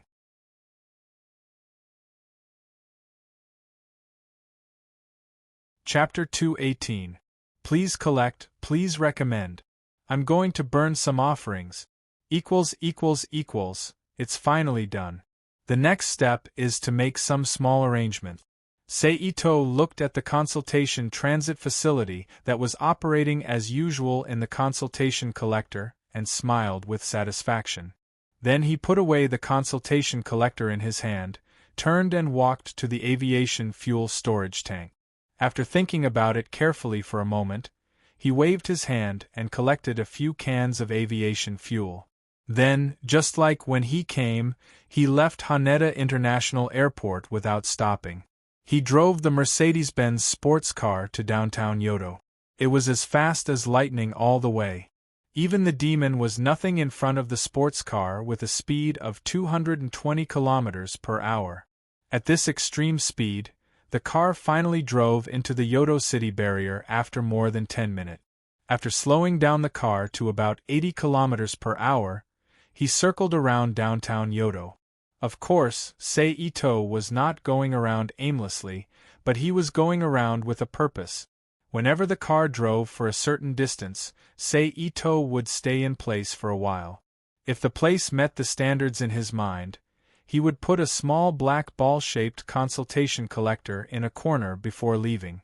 If it did not meet his requirements, then he would do nothing and drive directly to the next place. In this way, when Seito visited all the urban areas within the barrier, the sky was completely bright. When Seito returned to the city, it was late at night. It took 5 or 6 hours from late night to dawn, even in summer. Could be seen how much time Seito spent on this road. He parked the car casually on the side of the road, reached out and took out the consultation collector from his pocket. After pressing it twice, a map of Yodo under the satellite appeared on the collector. Then the map jumped and a few white dots appeared on the map. An irregular network pattern connected by white lines covered all the densely populated areas in downtown Yodo. Now it's time to choose the location of the black ball. Seito sat in the car and muttered to himself. Then, he controlled the consultation collector, zoomed in on the map, and looked at it one by one. Time passed slowly in Seito's view. Just when the image in the picture had just jumped to the next position, a knock on the window glass sounded in Seito's ear. And Seito turned his hand and buckled the consultation collector. He looked at the window in confusion. He saw a young woman in a police uniform was half bowing to Seito in the car. Seito reached out and opened the window. "Hello." The policewoman saluted Seito. "Hello." Ito-sei nodded to the policewoman. "Your car has been parked here for more than 30 minutes, and it is illegal parking, so you will be punished according to the XX traffic law. This is your ticket." The policewoman said as she tore a ticket from the small book in her hand and handed it to Seito. She continued, "Please go to the Tokyo City Hall XX Branch Traffic Department to pay the fee within 3 days. "Oh, I got it." Seito took the ticket and nodded casually. Anyway, this car was not his, so he had no pressure to pay for the ticket. Also, please drive the car to the designated place and park it. The policewoman saw Seito accept the ticket and said again, "Okay." Seito agreed, and then started the engine under the policewoman's gaze. "Thank you for your cooperation." After the policewoman saw Seito's cooperation, she smiled and saluted Seito. She took 2 steps back so that Seito could drive the car away calmly. Seito, who was in the car, suddenly stopped after driving a short distance. He looked at the policewoman with a puzzled face and said, "Do you want to know the meaning of life? Do you really want to live?" "What do you mean?" The policewoman looked at Seito in confusion and asked. "It's the literal meaning. Do you want to?" Seito asked with a smile. "That kind of question seems to need to be thought about by yourself. Since it is something that needs to be thought about by yourself, isn't it wrong to seek answers from others? And the meaning of life, the feeling of being alive, can only be truly known by searching for it yourself, right?" The policewoman replied with a smile. "Is that so? Then I'm talking too much." Seito nodded and said, then he retracted his head and started the car to drive away. What a strange person, but he looks so young and drives a Mercedes-Benz sports car. I seem to have missed something. The policewoman looked at the car that was completely out of sight and whispered to herself with some annoyance. It seems that the internet is also a way to spread the news. Seito, who was driving, looked at the figure that kept sliding back through the window and said faintly. After a while, Seito drove the car into an underground parking lot. After turning off the car, he walked out. Maybe it's a good idea to put the black sphere underground. Seito locked the car door and looked at the underground parking lot. He thought to himself. Then he took the elevator straight to the top floor. This was a landmark building with more than 30 floors. It was in existence like a crane in a flock of chickens in this area. And because of the uniqueness of this building, Seito chose this place as one of the choices to place the black sphere. Ding! The elevator stopped at the 30th floor. With a soft sound, the elevator door slowly retreated to both sides. Looking at the red carpet in front of him, Seito stepped on it. In an instant, a very soft fluffy feeling came from the carpet under his feet, making Seito feel as if his body had become lighter. He happily strode toward the door with the number 3013 written on it.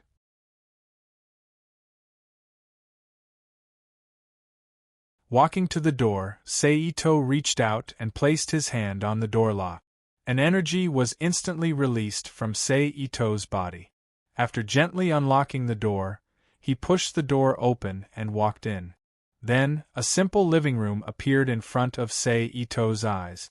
A pretty long-haired woman wearing a transparent pink tank top and a triangular thong that covered the hair on her lower body was holding a half-eaten apple in her hand. She was dumbstruck when she saw Seito suddenly barging in. She didn't react. Seito smiled at the woman and casually locked the door again. The soft sound of the door closing instantly woke the woman up from her daze. She instinctively threw the apple in her hand away and screamed with her eyes closed. Hearing the woman's scream, Seito's body instantly appeared beside the woman. He reached out his hand through the woman's waving arms and gently chopped her neck. In an instant, the woman who was baring her fangs and brandishing her claws immediately fainted. She weakly fell into Seito's arms. He casually threw the half-naked woman in his arms onto the sofa and observed the situation in the room. In addition to the living room that could be seen as soon as he entered, there was a corridor that was about the width of a person on the right side of the door and the upper left side of the living room. On the wall on the left side of the corridor, there was a wooden door standing there quietly. He walked through the wooden door and came to the end of the corridor. On the left side was another corridor of the same width. On the right side of the corridor and at the end of the corridor, there was a half-open door. The layout of this room is a bit lacking, but fortunately it's big enough. It's a good choice, Seito thought to himself after checking the situation in the room. But let's go check out the other two places first. Thinking of this, Seito walked to the woman who had fainted. He reached out and touched the woman's forehead. A wisp of spirit power penetrated the woman's mind from between her eyebrows and began to modify her memory. After a while, Seito withdrew his hand and turned around to leave the room, returning to the underground parking lot. He started the Mercedes-Benz sports car and drove to the other two locations. The other two locations were the same as this one. They were all very unique buildings, but the layout of the rooms was even more *ket up than the first one. However, this couldn't be helped. Japan, especially Tokyo, was so small and crowded that there were almost not enough rooms. They had no choice but to make the rooms small and compact. They couldn't wait to fit everything in the smallest room. In the end, Seito had no choice but to drive back to the original building and re-invade room 3013. Once again, he hypnotized the woman who thought she had just woken up. After this woman moves out, I'll have to renovate this room. Seito sat on the sofa and gnawed on the apple that he had just picked up from the table while secretly planning.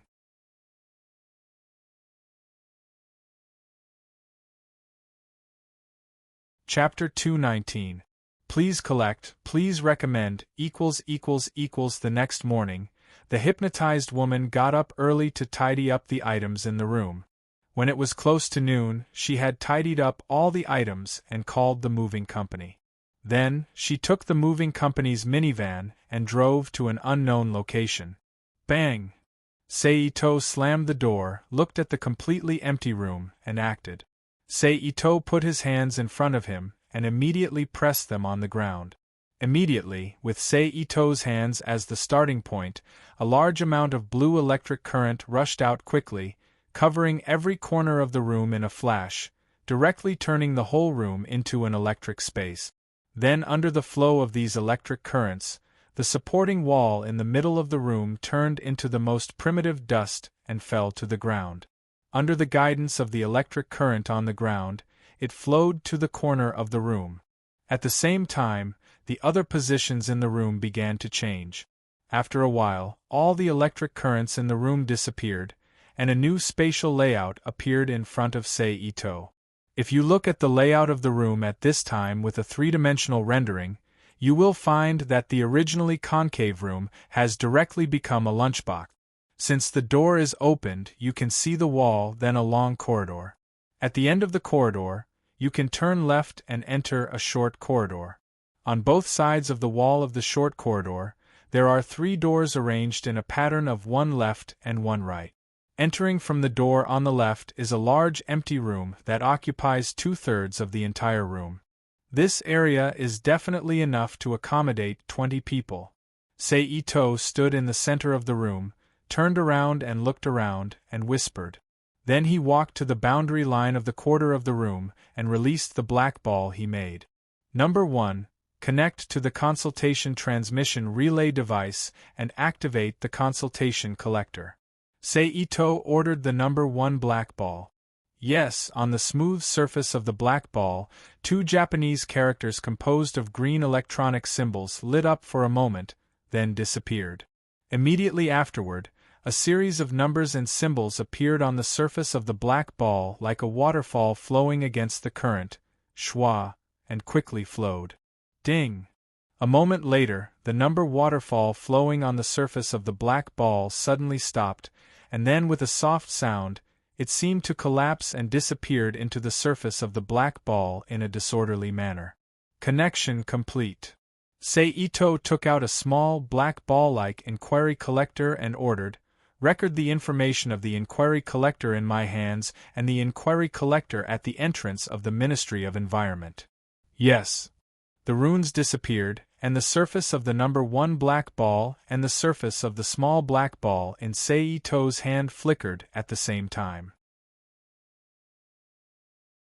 More than 20 photos of unknown people quickly flashed across the surface of the 2 black balls until the images on the small black ball stopped and disappeared. However, this only meant that the data in the small black ball had been recorded. It did not mean that the data in the other consultation collector had been recorded. On the surface of the number 1 black ball in front of Seito, the images were still flashing rapidly without stopping. A large number of people's photos quickly flowed across the surface of the black ball, including the photos of 2 guys that Seito had seen in the second room of the Ministry of Environment. After another 1 or 2 minutes, no more photos flashed on the surface of the number 1 black ball. Show all the photos. Ito put away the consultation collector and ordered. In an instant, a large number of people's photos were displayed on the outer wall of the black ball, neatly arranged in 5 rows with 30 people in a row. Looking at the photos displayed on the black ball, Ito frowned unconsciously. This is a bit troublesome. I only know the faces of the people in the second room and the few people I collected. I don't know which of the others are ordinary people and which are special personnel. Ito muttered to himself for a moment, but soon, as if he had figured something out, he continued, "But forget it, I'll list the people I know as the targets first. As for the others, I'll look at their appearance.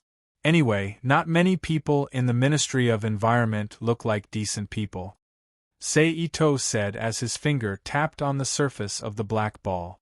Every time his finger tapped, the person's photo would be transferred to the side of the group of photos and arranged in another row. After a while, after selecting about 30 people, Ito stopped. "Select the people I selected as the mission targets, and calculate them with 10 points per person first. When we have a standard of strength in the future, we'll adjust the point," Ito said.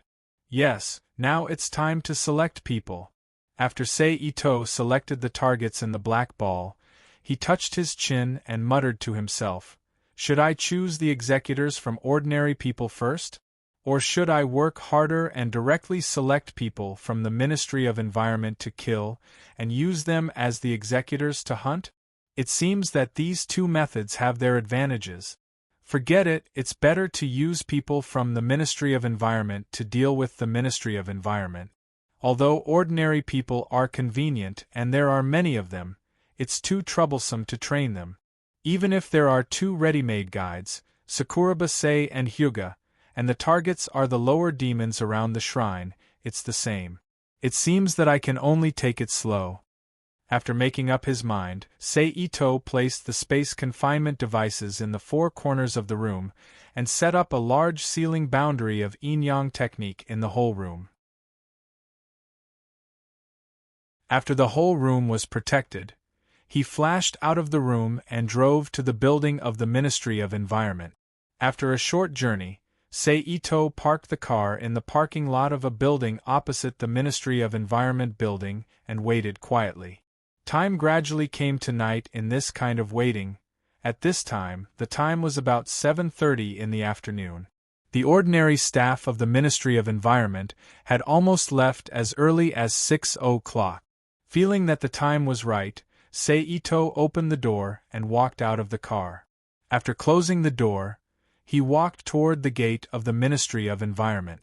Of course, Ito was not stupid enough to walk in from the main door. After all, he was here to kill, not to visit.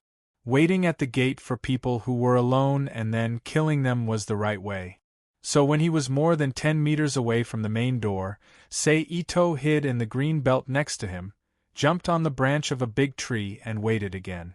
At this moment, a gloomy-looking man, who wore tight black leather pants and a small black vest, with dyed yellow mohawk hair and a gloomy face, was swaggering towards the door with one arm around a woman, who wore a white long-sleeved shirt, a gray business suit, dark black stockings, and black flat leather shoes.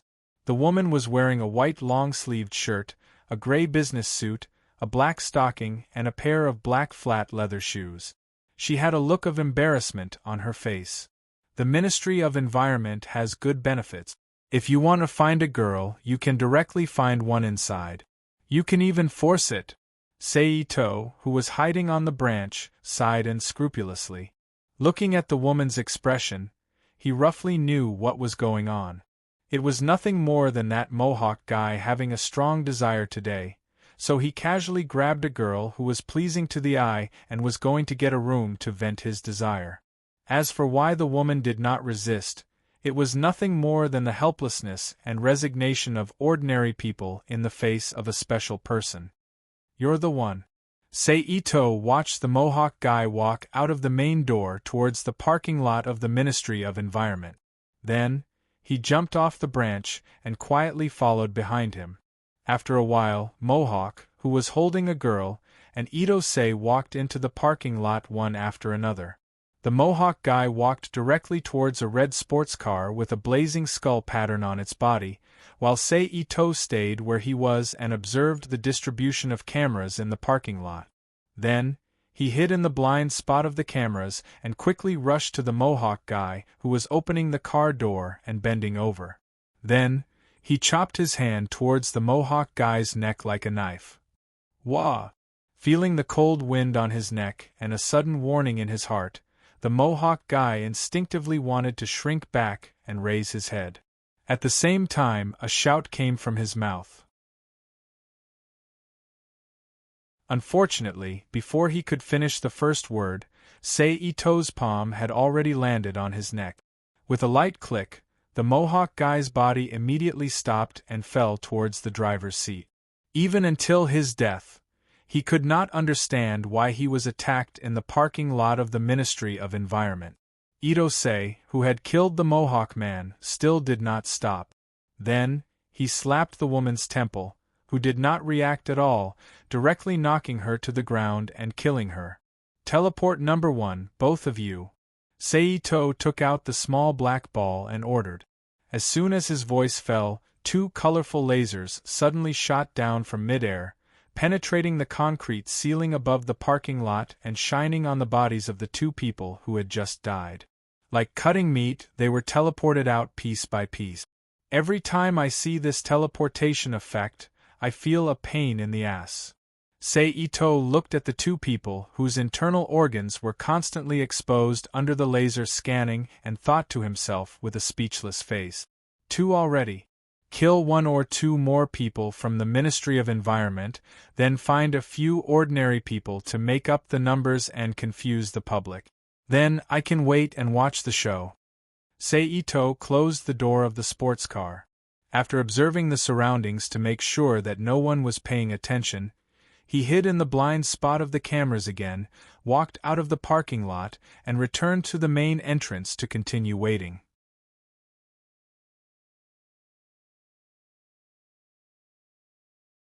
Chapter 220. Please collect, please recommend, time, slowly passed for more than an hour. During this period there were many people from the Environment Department coming in and out, but they were not in groups of 2 or 3. They were just ordinary people, which did not meet the target requirements selected by Sei-Ito. Do you want to go and eat something? At this time, Sei-Ito, who was waiting outside the gate of the Environment Department, smacked his lips and pondered. However, before he could make a decision, a woman who looked to be only 25 or 26 years old walked out of the building of the Ministry of Environment. She was chewing gum in her mouth, wearing red trousers and a red long-sleeved shirt that exposed her navel. Her long hair was also dyed red. She had her hands in her trouser pockets and looked to be in her mid-20s. The woman stopped at the door of the Environment Department for a moment, then turned and walked along the wall of the Environment Department. Finally, it's here, Sei-Ito secretly said. He jumped down from the tree lightly and fell behind the woman like a civet. In this way, the 2 walked away from the building of the Environment Department. After a long while, under the guidance of the woman in front, the 2 finally left the sight of the crowd and came to a house. Just as Sei-Ito was about to kill her, the woman's next action directly stopped Sei-Ito's action, and he looked at her in surprise. The woman kicked the anti-theft door in front of her violently. The huge force caused the anti-theft door on the door frame to cave in. When the woman pulled her foot back, the door frame was pulled away from the door frame. Who is it? At this time, a woman wearing a black bra with lace patterns and black underwear rushed out of the room and shouted fiercely. She had straight hair on the top and wavy hair on the bottom. Then, after finding the woman who had just kicked the security door off her leg, she said with a stunned face, "It's you? What? Are you surprised why I am here?" The red-haired woman sneered at the woman in front of her and sneered, "Are you 2 the only ones allowed to sneak around, and I can't catch you in bed? Go and call that bastard Okayuzan out. Are you crazy? Sneaking around? Catching an adulterer in bed?" The woman with wavy hair regained her composure at this time. She crossed her arms in front of her chest and mocked the red-haired woman. This is my home. How could Oka Eugene be here? Besides, even if he is here, what does it have to do with you? You should know that the two of you have already broken up. What reason do you have to come here and yell? And you didn't even say hello to my house's door. You don't put me, Yoshihisa River, in your eyes. Don't try to change the topic. Do you really think I don't know about you and that bastard Oka Eugene?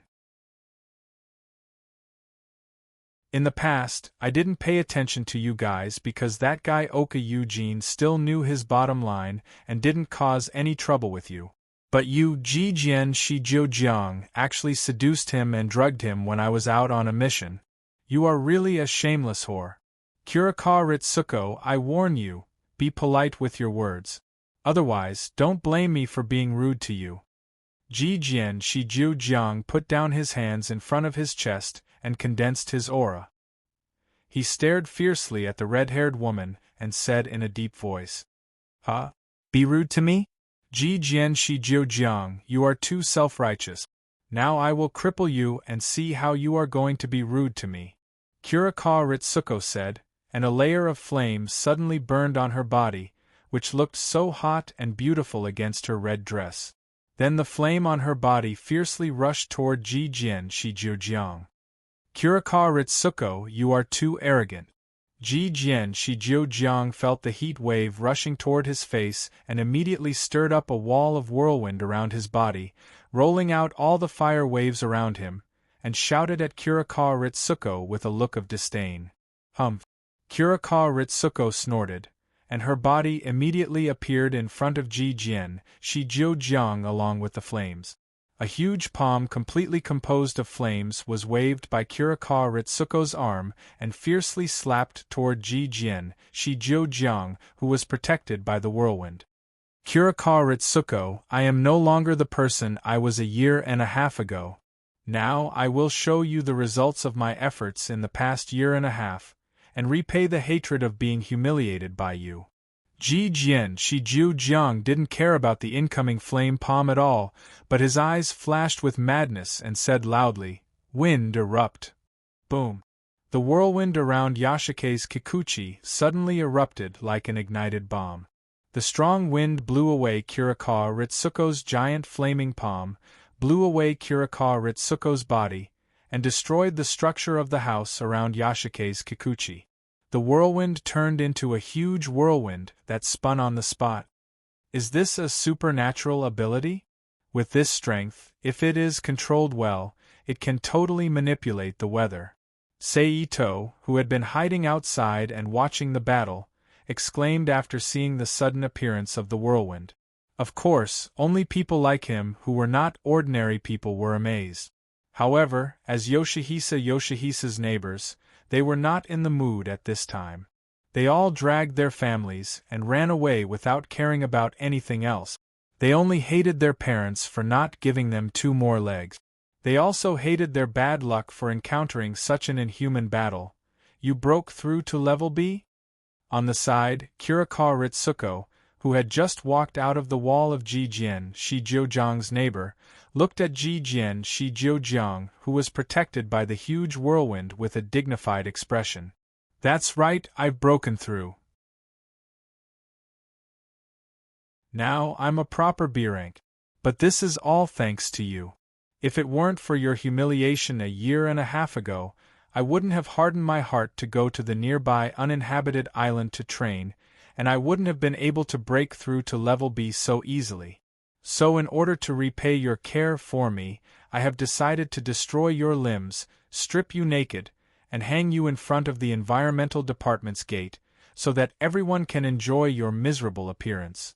Jijian Shijiujiang looked at Kurikawa Ritsuko and laughed crazily, then he said to himself with an intoxicated expression, I really feel that I am too kind when I think about it. Another guy whose mind is distorted by power. Seito heard Jijian Shijiujiang's words and concluded, but how are their levels divided? Idiot. Kurikawa Ritsuko's expression was dignified, but she would not admit defeat. She still scolded him disdainfully. You can scold me however you want, anyway, your result is already decided. Ji Jian Shi Jiu Jiang said indifferently, then he pointed at Kurikawa Ritsuko. A smaller tornado split from the big tornado around Ji Jian Shi Jiu Jiang and rushed toward Kurikawa Ritsuko in a horizontal manner. At the same time, a huge suction force appeared in the process of the tornado's advancement, attracting all kinds of scattered dust and gravel to the side of the tornado, turning it into an attack force that rushed toward Kurikawa Ritsuko together. Seeing the attacking state of the tornado, Kurikawa Ritsuko's expression changed immediately. The flame on her body flickered fiercely, and her figure moved instantly, immediately leaving the path of the tornado and appearing beside it. Then, a red light flashed and appeared beside Ji Jian Shi Jiu Jiang. She touched her waist with her right hand and threw out a ball-like thing. Boom! The moment the ball-like thing came into contact with the tornado outside Ji Jian Shi Jiu Jiang's body, it immediately exploded. An extremely cold energy spread rapidly from the ball-like thing, climbing to the surface of the tornado at an extremely fast speed, and then freezing the originally invisible air. What's that? Sei Ito looked at the power of the small ball-like thing and frowned secretly. Why do you have the frozen ball? Ji Jian Shi Jiujiang's body wrapped in a tornado immediately rushed out of the range of the cold energy and looked at Kurikawa Ritsuko in surprise. What do you think? Kurikawa Ritsuko sneered. Her body was driven by the flame and immediately appeared in front of Ji Jian Shi Jiu Jiang. A large flame under Kurikawa Ritsuko's control shrouded the tornado outside Ji Jian Shi Jiu Jiang's body. With the help of the tornado, it turned into an even more intense flame and instantly burned Ji Jian Shi Jiu, who was under the protection of the tornado.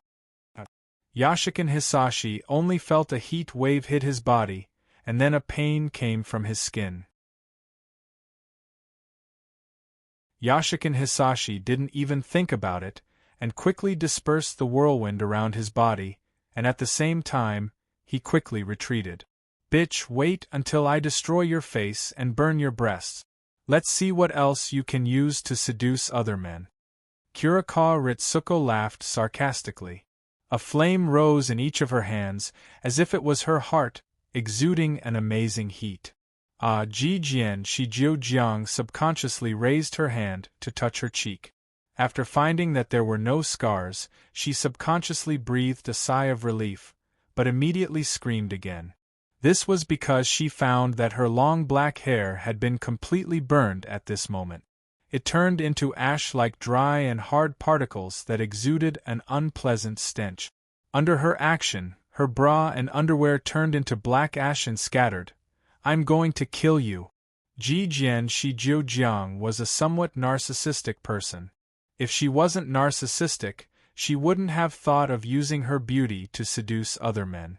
So when she found that part of her beauty was destroyed, she completely went berserk. Under the stimulation of strong emotions, small whirlwinds appeared around Ji Jian Shi Jiu Jiang's body in clusters, filling the entire space behind her. The surrounding air turned into an irregular wind field, shrouding her and Kurikawa Ritsuko again. Invisible wind blades flew around in the airfield. Seeing this, Kurikawa Ritsuko didn't dare to be careless anymore. She immediately threw out the two balls of flames in her hand. They suddenly turned into two huge fire pillars in mid-air, blocking the wind blades that were flying around. At the same time, slender fire snakes darted out from the two fire pillars, colliding with the surrounding whirlwinds. Together, they exploded into a turbulent flow of energy, stirring up the already chaotic atmosphere. But this wasn't the end. Kurikawa Ritsuko took advantage of the time when the fire snakes tangled with the surrounding wind and immediately pressed her burning hands on the ground. A layer of crystallized ground gradually appeared under the burning of Kurikawa Ritsuko's flames. Then, when the crystallized ground was large enough, she directly cut the ground with her burning palms. A huge crystal wall appeared in Kurikawa Ritsuko's hands. Accept my punishment, bitch. While Kurikawa Ritsuko compressed the blazing white flames in her hands, she looked at Ji Jian Shiju Jiang, who kept grabbing her hair under the protection of the whirlwinds, and sneered secretly. In a flash, the fireball in her hand had completely turned bright white. Even Kurikawa Ritsuko had a feeling that she was about to lose control. She immediately put the crystal wall on top of the fireball, and then put the two on the ground together. Then, the moment the fireball left her hand, she rushed out of the house along the ground with the help of the flames. Boom! A huge explosion broke out in Ji Jian Shiju Jiang's house just as Kurikawa Ritsuko left.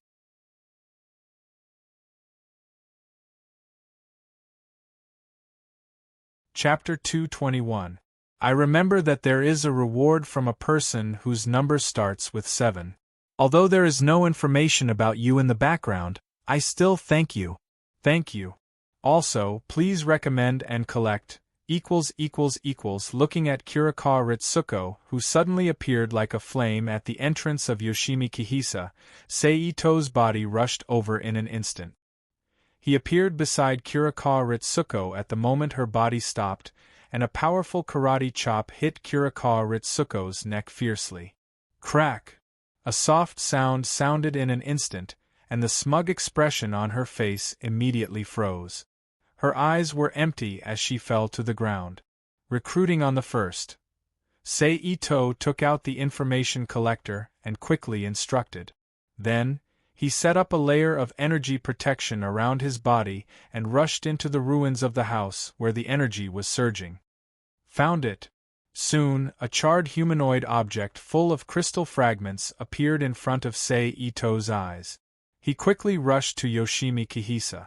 After finding that the other party was still breathing, he decisively ended her life and was received by the Black Sphere. Done. After dealing with the two, Seito immediately left Yoshimi Kihisa's house, which had been destroyed beyond recognition, and disappeared in an instant. Less than half a minute after he left, 2 black commercial cars quickly appeared here. In a burst of rapid car noises, the doors of the 2 commercial cars opened at the same time.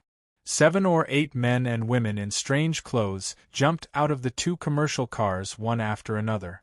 After looking at each other with an unpleasant expression, they quickly rushed to the accident scene to search. Bastard! After a long while, a man who couldn't find any trace of the 2 people punched the broken wall beside him into pieces and scolded angrily. Okay, hurry up and find them. If one of them is really dead, then it will be really troublesome. Another man who looked younger frowned and observed the situation at the scene. He tried to speculate the scene of the 2 people fighting in his mind and said without looking back. Really, you knew that Li Zi was coming back today, but you didn't ask people to follow her. I don't know what to say to you. Now, something happened. A woman wearing a black suit with short hair said angrily. If you have the time to chat, you should hurry up and find someone. If those fellows from the second family find Li Zi, then the consequences. The man who had been frowning the whole time softly reminded. In an instant, when they thought of the possible consequences, they all stopped complaining and began to do their best to track him down. On the other side, after Seito left Yoshimi Haisei's residence, he wandered around the streets, searching the crowd with his eyes, trying to find a suitable person to send into the Black Sphere. Soon, a man in a gray suit with a black briefcase in his hand and a gloomy face appeared on the street not far from Itose, attracting his attention. It's you. Seito looked up and down at the man and whispered. Then, he walked in front of the man and blocked his path. Please move. The man found that his path was blocked. Although he was very unhappy, he still said politely, "Do you want to understand the meaning of life? Do you really want to live?" Seito looked at the man in front of him and said to him with a smile, "I'm sorry, I don't understand what you mean, please move." The man frowned. At the same time, he was even more unhappy. He cursed in his heart, "It's really bad luck to meet a psychopath. You should be very depressed now. You must be complaining about why you were scolded by the boss, and even this month's bonus will be deducted. And the old woman at home will definitely give you a hard time, and so on. I'm right. Seito still said to the man with a smile. You. Who are you? How do you know? The man was suddenly exposed by Seito, and instinctively asked in horror. I can guess by looking at you, Seito said in his heart, but his mouth said something else. Do you want to know? If you want to, come with me. Then, he turned and walked to the alley between two shops on the street. The man frowned and looked at Seito's back, hesitating. But after a while, he couldn't suppress his curiosity and fear and stepped forward to follow. Tell me, who are you? The man stood at the entrance of the alley with his back to the street and asked Seito. Well, I am. Seito spread his hands and opened his mouth to say something, but then Seito's expression changed. He rushed in front of the man in an instant and plunged his hand into the man's chest. He held the man's heart and said calmly, I'm the guide who will send you to explore the meaning of life. I believe that you will rediscover the value of your life there. I promise. Seito quickly pulled his hand back and dodged the man's blood spurting out from his chest. He quietly watched the man's weak body being scanned and transported by the laser beam falling from the sky. 9 is the limit. I'll choose 9 people for the first round. Seito looked at the man who had completely disappeared in front of him, and said to himself. Then, he turned and walked into the depths of the alley, and walked out from the other end, blending into the crowd and disappearing. Next, Seito sent 3 men and 1 woman into the black sphere one after another, either directly or through temptation, completing the first selection mission. Zap! In the room where Seito placed the black sphere, a laser beam suddenly shot out from the black sphere. Then, a female student wearing black leather shoes, white bubble socks on her calves, and a set of high school uniform appeared in the room. Her long hair was tied into 2 short tails with a red hairpin, and she wore glasses. Someone else is here. A man in casual clothes looked at the female student who had just appeared and said. The 9th one. Yoshimi Heisei, who was wearing a suit jacket and sitting in the corner, said. You don't have to tell us. We know. Kurikawa Ritsuko said angrily. If it wasn't because she couldn't use her strength in this room, she wouldn't be so quiet with Yoshimi Heisei. Hey little girl, how did you get here? Yoshimi Heisei ignored Kurikawa Ritsuko's words and asked the female student who had just appeared in the room with a face full of fear. I was patted when I was about to commit suicide. Then I appeared here. The female student said. Oh? Another one. Yoshimi Heisei muttered to herself and then said, including the little girl, almost everyone in this room was killed directly or indirectly. So, who still remembers the person who killed you? I don't remember. A dispirited man who was tricked into the alley by Seito to kill shook his head and said. After him, the others also shook their heads to show that they didn't remember. I don't even know who killed me.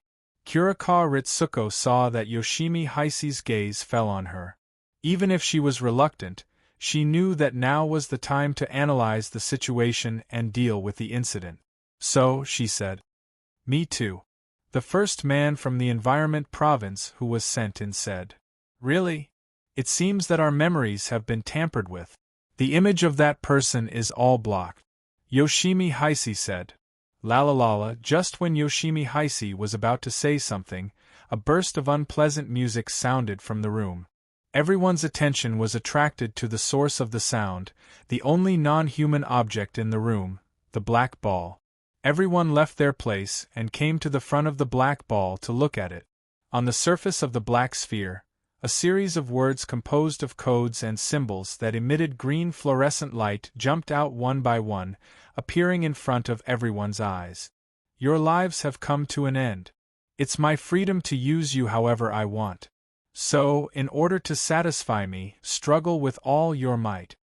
Bastard, what does this mean?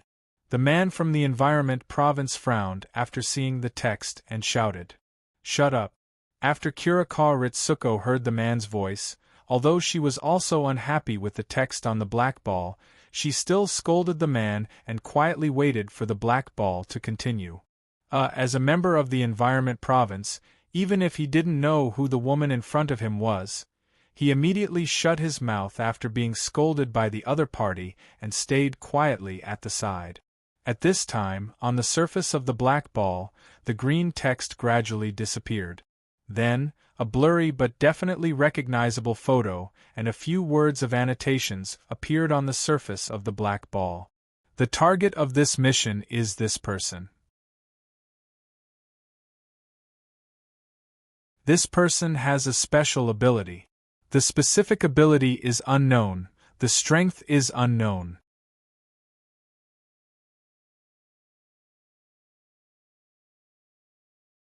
Chapter 222. Please add, please recommend, Isn't this Fukushima Takashi from the fourth room? The man who had just been reprimanded by Kurikawa Ritsuko exclaimed after seeing the photo. What do you mean? Yasuke's Heisei turned to look at the man and frowned. This guy is from our environment department. His name is Fukushima Takashi.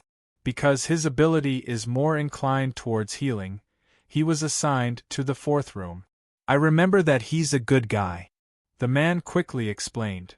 How could this be? Yasuke's Heisei frowned and muttered to himself. Schwa. Suddenly, 2 expansion slots popped out from both sides of the black ball that had been silent. Long Gantz weapons and boxes of black clothes were neatly placed on top. What is this? The man closest to the ball reached out and pulled out a Gantz gun from the expansion slot and held it in his hand. Mori Yusei. Another man in casual clothes squatted next to the expansion slot and pulled out a box. He looked at the text on the surface of the box and read softly. Yes. The man who lent his suit jacket to Yasuke's Heisei immediately called out after hearing the name. Why, is that your name? Yasuke's Heisei asked. Ah, yes. Mori Yusei's eyes unconsciously glanced at Yasuke's Heisei's chest under the Jiangshi suit jacket and said with a red face. Is it? Yasuke's Heisei nodded, walked to the expansion slot and also squatted down. He took out a box and read it. Nakaki Yuko. Hey. Here. The female student with glasses responded. Yasuke's Heisei nodded, handed the box in his hand to Nakaki Yuko, who came over and pulled out another box. After 2 or 3 boxes, Yasuke's Heisei finally found the box with his name. Yasuke's Heisei opened the box, and a black tights covered with strange round protrusions appeared in front of his eyes. Yasuke's Heisei picked up the tights from the box and looked at it for a moment. Then, without saying anything, he put the tights in the box and walked to another room with the box. Kurikawa Ritsuko, although I don't know what's going on, I think it's better to wear these clothes. Yasuke Heisei suddenly said when he was about to step out of the door. You don't have to worry about me, Kurikawa Ritsuko said. Then, ignoring Yoshimi Heisei who had already left, he reached out and picked up a Gantz pistol from the expansion slot and observed it. It's the real deal, the man from the Ministry of Environment said. You and you. At this time, Kurikawa Ritsuko's gaze stopped at the man and the woman beside him. She then said, Take one of each weapon. After we get out of here, call your companions and ask them to pick us up. All right. The man nodded. The woman who had no opinion of her own nodded obediently. Put on that black shirt. Although I hate that bitch Yoshimi Kikuchika, her deduction might be correct. Kurikawa Ritsuko said to the woman. The woman nodded and squatted next to the expansion slot. She found the box with Okazaki Yuki's name and picked it up. She turned and walked out of the house. 1 minute later, a laser beam suddenly shot out from the black ball, shining on the female student, Nakata Yuko, who was holding the box and standing aside in a daze, teleporting her out. It's here. Kurikawa Ritsuko said after seeing this situation. Following that, a few more laser beams appeared and teleported everyone out of the room. It's here. At the top of a three-story shop, Seito looked at the laser beam that suddenly shot down and thought. As for why he was here, it was because the target selection and tracking of the first mission was all controlled by him. It would be strange if he was not here as the tracking point. But fortunately, this kind of thing will only happen once. Now with the existence of the consultation transmission transit facility, Seito is no longer needed to do this kind of thing. It only needs the positioning consultation collector to release a special frequency signal on the target. Just as Seito was thinking, the figures of 5 men and 4 women appeared on the street below. Except for Kurikawa Ritsuko, Yoshimi Kikuchika, and the Environment Province man who looked around vigilantly, the others were all at a loss, looking at the pedestrians on the street in silence. Where is this? XX town? The man holding the Gantz spear, still wearing the casual clothes when he entered the Black Ball, suddenly said softly after observing for a moment. Do you know where this is? Yoshimi Kikuchika, who was wearing a black tights, asked. Probably. The man nodded and then said what he knew. You go and call them to pick someone up. Kurikawa Ritsuko saw Yoshimi Kikuchika talking with the man and said to the Environment Province man next to her. Got it. The man nodded and walked to the convenience store with the Gantz spear.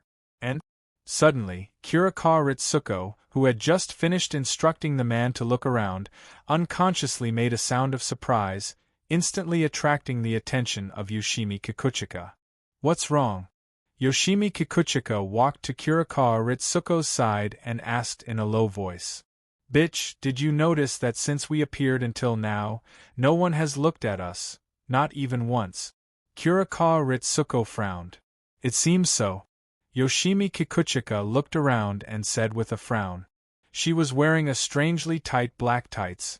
It was somewhat unreasonable that it didn't attract the attention of passers-by. Could it be? Yoshimi Kikuchika and Kurikawa Ritsuko said at the same time, they can't see us? Stealth technology? Even those lunatics in the 6th room couldn't research it and we actually encountered it here.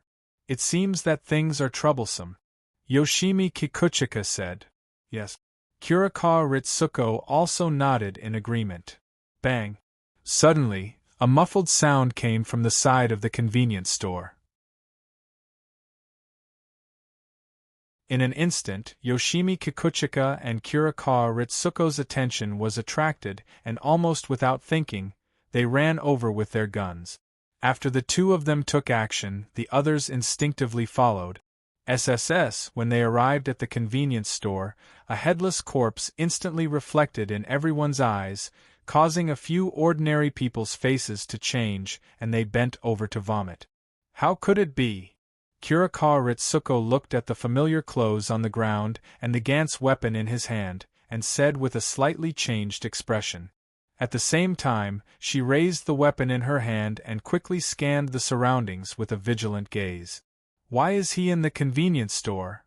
Yoshimi Kikuchika also raised her gun to look around and asked Kurikawa Ritsuko. I asked him to call the people in the class to pick us up. I didn't expect it to turn out like this. Kurikawa Ritsuko replied. The message can't be transmitted? Yoshimi Kikuchika frowned and said, It seems that we can only walk back by ourselves. Kurikawa Ritsuko nodded in response. Then, the two of them led a group of pale, ordinary people towards the direction of the environmental department. As for why they didn't abandon the ordinary people and leave first, it was actually something that couldn't be helped. One must know that the weapons in the hands of the ordinary people, although they didn't know the specific power and operating method, it was still a new type of weapon. It was necessary to bring it back to the environmental department for research. Since 1 or 2 of them were definitely not enough, but if they brought as many back as possible, what if an accident happened on the way? The 2 of them wouldn't do something that seriously affected their combat power, so they could only use these ordinary people as porters. Just like this, 4 men and 4 women walked towards the east of the environmental department. Beep beep beep beep. About 10 minutes later, A beep-beep sound rang in the head of Kurikawa Ritsuko, who was walking at the front. The sudden sound made Kurikawa Ritsuko's expression instantly changed, and she stopped abruptly. "Kurikawa, what's wrong with you?" Yoshimi Kikuchika, who was walking at the back, asked. Kurikawa Ritsuko didn't answer immediately but took a few steps back. Only when the sound in her head stopped did she let out a sigh of relief, and then said to the man beside her, "You continue to walk forward." Oh. The man was slightly taken aback, and then walked forward indifferently. Just when he walked less than a meter away, a pop sound suddenly rang out. The man's head was like a watermelon that was hit by a huge force and exploded. Red blood and white brain matter spurted out like sauce. The headless corpse stood still for a moment before falling to the ground with a muffled bang sound.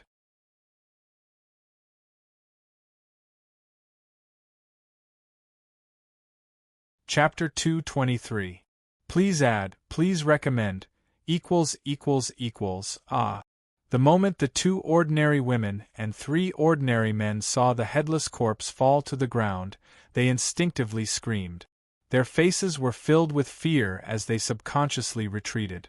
They trembled as they looked at the corpse on the ground, not daring to take a step forward. Just read a novel. There's a bomb in our heads. Kurikawa Ritsuko looked at the body on the ground and said with a serious face, "Are we restricted to a certain range?" Yasuke's Heisei walked to Kurikawa Ritsuko's side and looked at the body on the ground. "The transmission of information is blocked, and now the range of activity is also limited. It seems that we only have one choice left. Do you want to do it?" Yasuke's Heisei looked at Kurikawa Ritsuko and asked, "Oh, what do you think?" Kurikawa Ritsuko turned to look at Yasuke's Heisei and said with a sneer. Although the sentence just now seemed to be asking for Kurikawa Ritsuko's opinion, in fact, it was Yasuke's Heisei forcing Kurikawa Ritsuko to make a statement. What they were about to do was to kill their colleagues from the Environment Ministry. As long as this kind of thing was leaked out, they would be greeted by the entire Environment Ministry. This was not something Yasuke's Heisei, who had just stepped into B-level, could bear. "Since you also have this idea, then let's start." Yasuke's Heisei turned her gaze to the ordinary people behind her and said faintly, "I think the black ball will not let us drag on like this. There will definitely be a time limit. Although I don't know what the consequences will be after the time limit is over, from the 2 bodies, I know that the consequences are definitely not what you and I want, so, don't worry, I remember the contents of the internal rules very clearly. I will cooperate with you," Kurikawa Ritsuko said. The so-called internal rules were the rules that the special personnel of the Environment Department had to abide by. The rules set out the specific iron rules that every combat personnel of the Environment Department had to follow under certain special circumstances. One of the rules stipulated that when encountering a common enemy, no matter how great the enmity between them was, killing the enemy was the first priority. The rule was that no one was allowed to use underhanded means against each other. Of course, this rule had been violated before, but the result was death without an intact body. Of course, now that they were not facing the outside world, there was no pressure from the Environment Ministry. It was completely unknown how effective this rule was between the 2 of them. It was just an excuse to seek peace of mind. "All right." Yasuke Heisei nodded, then said loudly to the pale-faced ordinary people, "You have seen the result. We seem to be limited to a certain area. If we don't kill the target, we can't get the Zeo. So, I need you to put down some of your fantasies and work hard to find the target and kill him. Do you understand?" Hearing this, the 5 men and women looked at each other. Among them, the female employee of the Environmental Ministry in a tight suit nodded first and said, "Understood. We'll definitely cooperate," the 3 men said in a jumbled voice.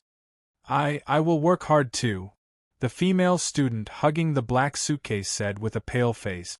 "That's good."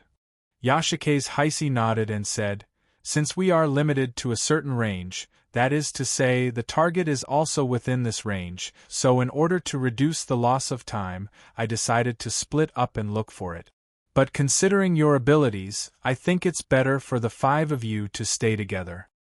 Is that Okazaki Yukinori's name? Yoshimi Heisei's eyes fell on the only female employee in black among the 5 and asked. Yes, yes. Okazaki Yukinori nodded quickly. I'll leave the 4 of them to you. As our colleague, I hope you won't embarrass us, Yashike's Heisei said to Okazaki Yukinori with a smile. I understand. Okazaki Yukinori immediately felt valued and recognized from the bottom of her heart. She raised her head and replied loudly. Well, the 5 of you go back the way you came and continue to search in the other direction. Remember to pay attention to the pedestrians around, the target may be among them, Yashike's Heisei said. Understood. The 5 people's voices sounded in a jumbled voice. Kurikawa, you go north, I'll go south. If we can't find the guy on the street, we'll search from the nearby houses. Yashike's Heisei looked at Kurikawa Ritsuko beside him and said, Just read a novel and you'll know. Okay. Kurikawa Ritsuko nodded and turned to the north. Let's move, Yashike's Heisei said to the remaining 5 people. After the 5 people left, Yashike's Heisei stood still for a moment, then suddenly pointed the gun at the ground and pressed the trigger. A blue light flashed from the tip of the gun and returned to normal. Nothing happened. What's going on? Isn't this a weapon? Yashike's Heisei raised the gun in front of his eyes and muttered to himself. Boom! At this moment, the ground that was illuminated by the blue light exploded with a loud sound. A half-meter-wide depression appeared on the ground and a large amount of gravel splashed out from the ground and smashed into the nearby streets, making a series of small sounds. What a powerful weapon! Yashike's Heisei looked at the ground in front of him and then looked at the weapon in his hand. His eyes flashed as he muttered to himself and then turned to the south. This woman, if possible, let's keep her alive. Although his mind is distorted when he uses his power, he is much calmer than Kurikawa Ritsuko, who has a fire ability. He is suitable to lead a team or carry out some dangerous tasks in the future. Ito-sei, who had seen all of Yoshimi Kikaku's actions, crossed his arms in front of his chest and supported the elbow of his other hand. He lightly touched his chin with one index finger and thought to himself, as for Kurikawa Ritsuko, let's just observe. Seito, who had made a decision, took out a small black ball and confirmed the location of his target, Fukushima Takashi, and leaped over. Dear, let's go home. At the entrance of a convenience store, a middle-aged woman in a light blue dress with short hair was holding a little girl in a white dress with a small jacket and a white plush teddy bear in her other hand. She was talking to a middle-aged man in gray trousers, a dark green shirt, and a striped short-sleeved shirt. The middle-aged man had a head of short hair, and he was wearing gray trousers, a dark green shirt, and a striped short-sleeved shirt. This middle-aged man was their target, Fukushima Takashi. Okay. Fukushima Takashi replied with a smile. He leaned over and picked up the little girl and said, Hanako, let's go home. Go home, go home. Hanako, who was picked up by Fukushima Takashi, said loudly with a smile. How old are you? You still need daddy to carry you. The middle-aged woman patted Hanako's back and said, She's just a child. Fukushima Takashi said to his wife with a smile, and then took his wife in the direction of home. Shortly after they walked out, 3 men and 2 women appeared not far from Fukushima Takashi's route, looking around for something. Suddenly, the female student with glasses pointed to Fukushima Takashi's position and shouted, There! Found him! A man in casual clothes said. Let's go. Another man who looked very successful said, Are we really going to kill him? The man named Mori Usui said timidly. Then what do you think we should do? If we don't kill him, we will all die. The successful man said to Mori Usui. But this is murder. Not killing chickens or ducks. Mori Uci said excitedly. So what? I only know that I don't want to die. The man in casual clothes said. You. Mori Uci pointed at the two people with an excited expression.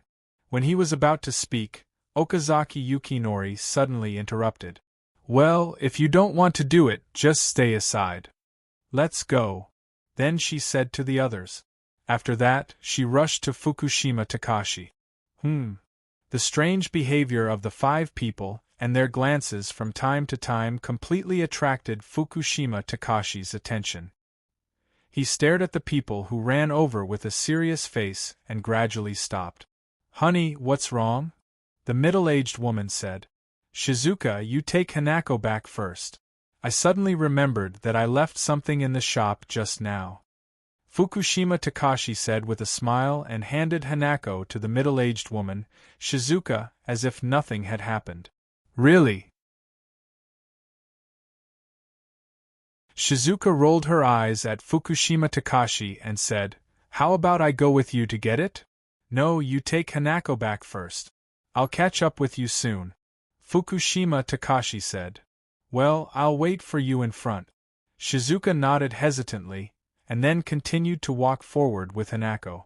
After Fukushima Takashi watched Shizuka and her son leave for some distance, he turned and walked to a remote path. Hurry up, that guy might run away. The successful man looked at the back of Fukushima Takashi and said, Let's chase. The man in casual clothes shouted, and then rushed to Fukushima Takashi at an even faster speed. You guys wait for me.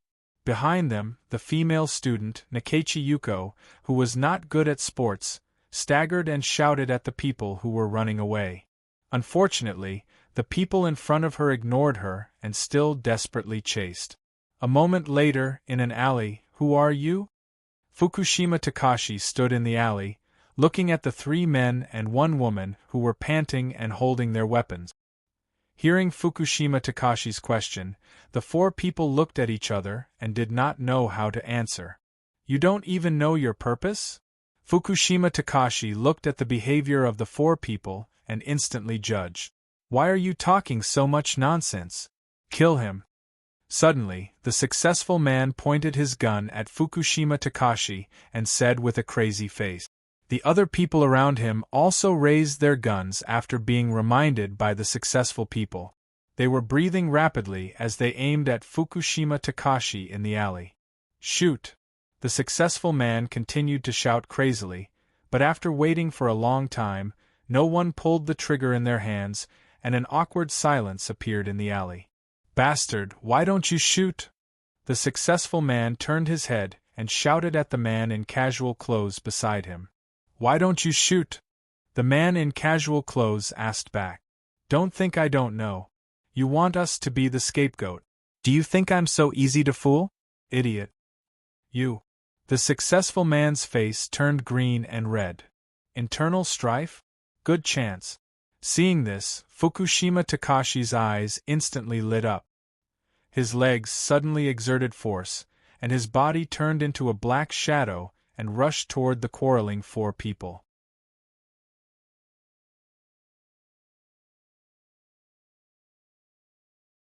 Chapter 224. Please add, please recommend, not good, he's rushing over. I fired. Okazaki Yukinori also reacted at this time. She stared blankly at the empty alley after Fukushima Takashi jumped up and muttered to herself. Boom. A violent explosion sounded in the alley, and all the people who were in a daze were awakened. That was dangerous. Fukushima Takashi fell from midair, and turned to look at the dent on the right side of the wall, and whispered to himself. Then he fiercely turned his head, and stared at Okazaki Yukinori who fired the gun. His body once again turned into a black shadow and rushed over.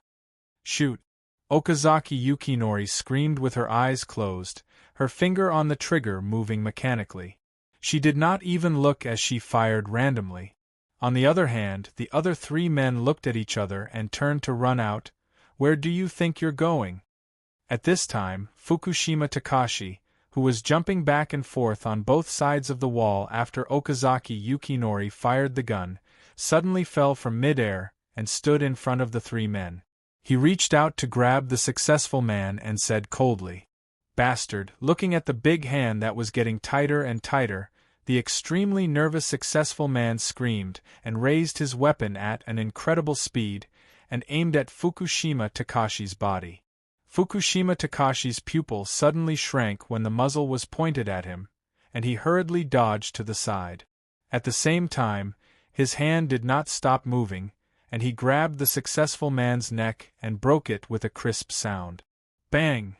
At the same time, Fukushima Takashi's right upper arm, which had been idle, suddenly exploded. Blood mixed with some white bone fragments gushed out from the wound. Humph! Fukushima Takashi's face changed, and he coldly snorted and threw the body of the successful man in his hand to the panicked men in casual clothes and Mori Usui. Mori Usui looked at the body flying quickly, and he shouted and pulled the trigger in his hand. Bang! However, the two of them, who had completely ignored the cooldown of their weapons, were still hit by the flying corpses. They fell to the ground together, and at the same time, the corpses that had just reached their cooldown burst open. A large amount of blood, internal organs, and minced meat splattered all over their faces. What kind of weapon is this? It's so strange. Fukushima Takashi held the wound on his right arm and frowned in thought as he activated his ability to heal the wound that looked horrifying. Unfortunately, his special ability was expulsion. Although it was very powerful in dealing with the continuous damage caused by foreign energies, the most it could do was simply stop the bleeding. Compared to modern medical treatment, it wasn't much better. After completely sealing the wound, Fukushima Takashi walked step by step towards the two men who were completely scared out of their wits. So scary. Nakata Yuko, who ran slowly and took a long time to arrive, saw the situation in the alley in the crowd. She hid behind the building next to her with fear and muttered to herself, "I have to find those two people." After that, he ran towards Kurikawa Ritsuko without hesitation. He broke the necks of the two men on the ground with a kick. He bent down and used his healthy left hand to pick up the Gantz rifle in one of the men's hands. He aimed at Okazaki Yukinori's arm and pulled the trigger. Piu, a blue light flashed near the tip of the spear. Bang! 2 seconds later, Okazaki Yukinori's body flew out uncontrollably, slamming into the wall and sliding down. No effect? Or is it because of the weird clothes? Fukushima Takashi frowned as he looked at Okazaki Yukinori, who was just thrown out without any injury. "Don't kill me, I'm just an ordinary person, please don't kill me." Okazaki Yukinori, who was brought back to her senses by the collision, begged Fukushima Takashi with a face full of snot and tears, Please, I will do anything you want me to do, please don't kill me." "Who are you? Why did you attack me? Do you have any companions? Who are they?" Fukushima Takashi asked Okazaki Yukinori sternly. I'll talk. Okazaki Yukinori did not have any opinions at this time. After hearing the question, she immediately said, "I'm Okazaki Yukinori from the Environment Ministry. I don't know why we attacked you, but there was a black ball-like thing that asked us to do so. If we don't kill you, we may die. Other than the people you killed, there are 3 more companions. They are Miss Yoshimi Kihisa, Miss Kurikawa Ritsuko from the Environment Ministry, and a female high school student called Nakanochi Yuko. Mr. Fukushima, I have told you everything I know, please let me go." Okazaki Yukinori knelt in front of Fukushima Takashi and begged. "Environment Ministry, they are from the Environment Ministry?" Fukushima Takashi muttered to himself in disbelief. But soon, he looked at Okazaki Yukinori in front of him and shouted, "No, you lied to me." "I didn't lie to you, I'm telling the truth." Okazaki Yukinori, who did not hear Fukushima Takashi's muttering, said anxiously, If they are from the Environment Ministry, why would they let you people from the Environment Ministry join them? And there's a high school student, do you think I'm a fool? Fukushima Takashi said with a ferocious face. Mr. Fukushima, you misunderstood. We were not sent by the Environment Ministry to kill you, but a black ball sent us here. Okazaki Yukinori, who was still rational, explained after hearing Fukushima Takashi's words.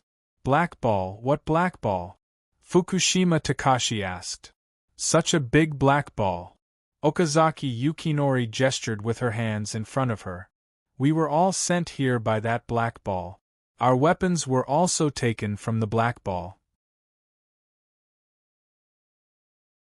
Oh, and my clothes too. Before Okazaki Yukinori could finish her words, her head suddenly exploded, and the strong internal pressure caused blood and brain matter to splatter all over the wall. This is... Fukushima Takashi looked at the body on the ground, and his face changed. It's over there. Just when Fukushima Takashi was about to inform the Environment Ministry to clean up the place, a weak female voice sounded from outside the alley. Then, Kurikawa Ritsuko, who was dressed in red, and Nakajima Yuko, who looked weak, appeared in the alley. I didn't expect it to be you, Miss Kurikawa Ritsuko from the third room. Fukushima Takashi turned around and looked at Kurikawa Ritsuko, who appeared at the entrance of the alley, and sighed. You know me? Kurikawa Ritsuko raised her eyebrows and asked. Yes, I heard about your deeds from my colleagues. Fukushima Takashi nodded and said, Can you tell me what is going on? No. Kurikawa Ritsuko glanced at the situation in the alley. Her gaze paused for a moment on the body that was blown up beyond recognition and Okazaki Yuki. Is that so? Fukushima Takashi sighed as if he had accepted his fate. But the next moment, Fukushima Takashi raised the Gantz gun in his hand and fired at Kurikawa Ritsuko. At the same time, he quickly retreated, intending to escape from the other end of the alley. After separating from Yoshimi Heisei, Kurikawa Ritsuko, who had also tested her weapon, saw Fukushima Takashi's attack. She jumped up without thinking and turned into a flame in midair, and quickly chased after Fukushima Takashi's figure. Without a target, the translucent energy shot out of the alley and slammed into the wall of the opposite building, creating a huge crater about half the height of a man. Cracks spread out from the crater in all directions. Phew! When Fukushima Takashi launched his attack, Nakata Yuko, who had also dodged to the outside of the alley, saw the dent in the wall and heaved a sigh of relief. She hugged the black suitcase and sat on the ground, gasping for breath. That was close. After a moment, Nakata Yuko, whose breathing had returned to normal, whispered softly, It's good to be alive. On the other side, you can't escape. Kurikawa Ritsuko, who had transformed into her human form again, looked at Fukushima Takashi, who was half kneeling on the ground, with only a small upper arm left and the other arm severely burned, and said softly, I know I'm not reconciled. Fukushima Takashi smiled bitterly at Kurikawa Ritsuko, who was walking toward him step by step. Then you can only blame your bad luck. Kurikawa Ritsuko walked to Fukushima Takashi, kicked the Gantz weapon on the ground away, raised her burning right hand, and pressed it on Fukushima Takashi's head. It's finally over. Boom!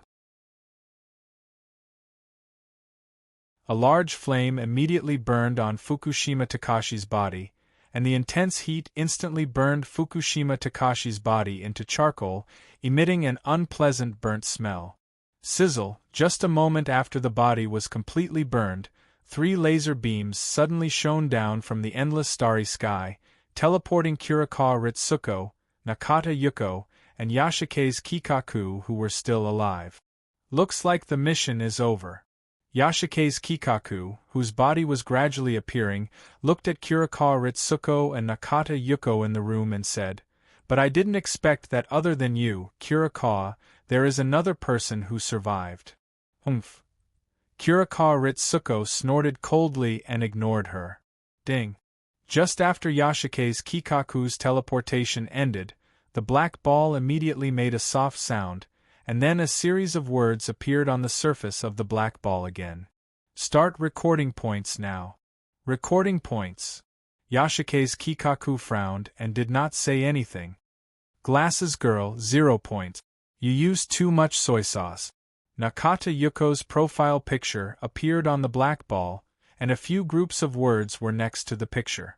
Ugh, Nakata Yuko looked at the black ball's evaluation, and her face unconsciously turned red.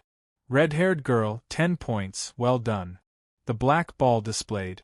Pfft, red-haired girl, ha ha ha ha. Before Kurikawa Ritsuko could explode, Yashike's Kikaku, who saw the black ball's title, immediately burst into laughter, making a very exaggerated laugh.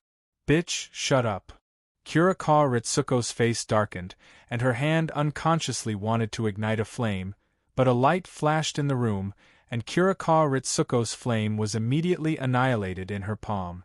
Lover, 0 points, keep up the good work. Ha! Kurikawa Ritsuko looked at the title on the black ball, and made an unknown sound.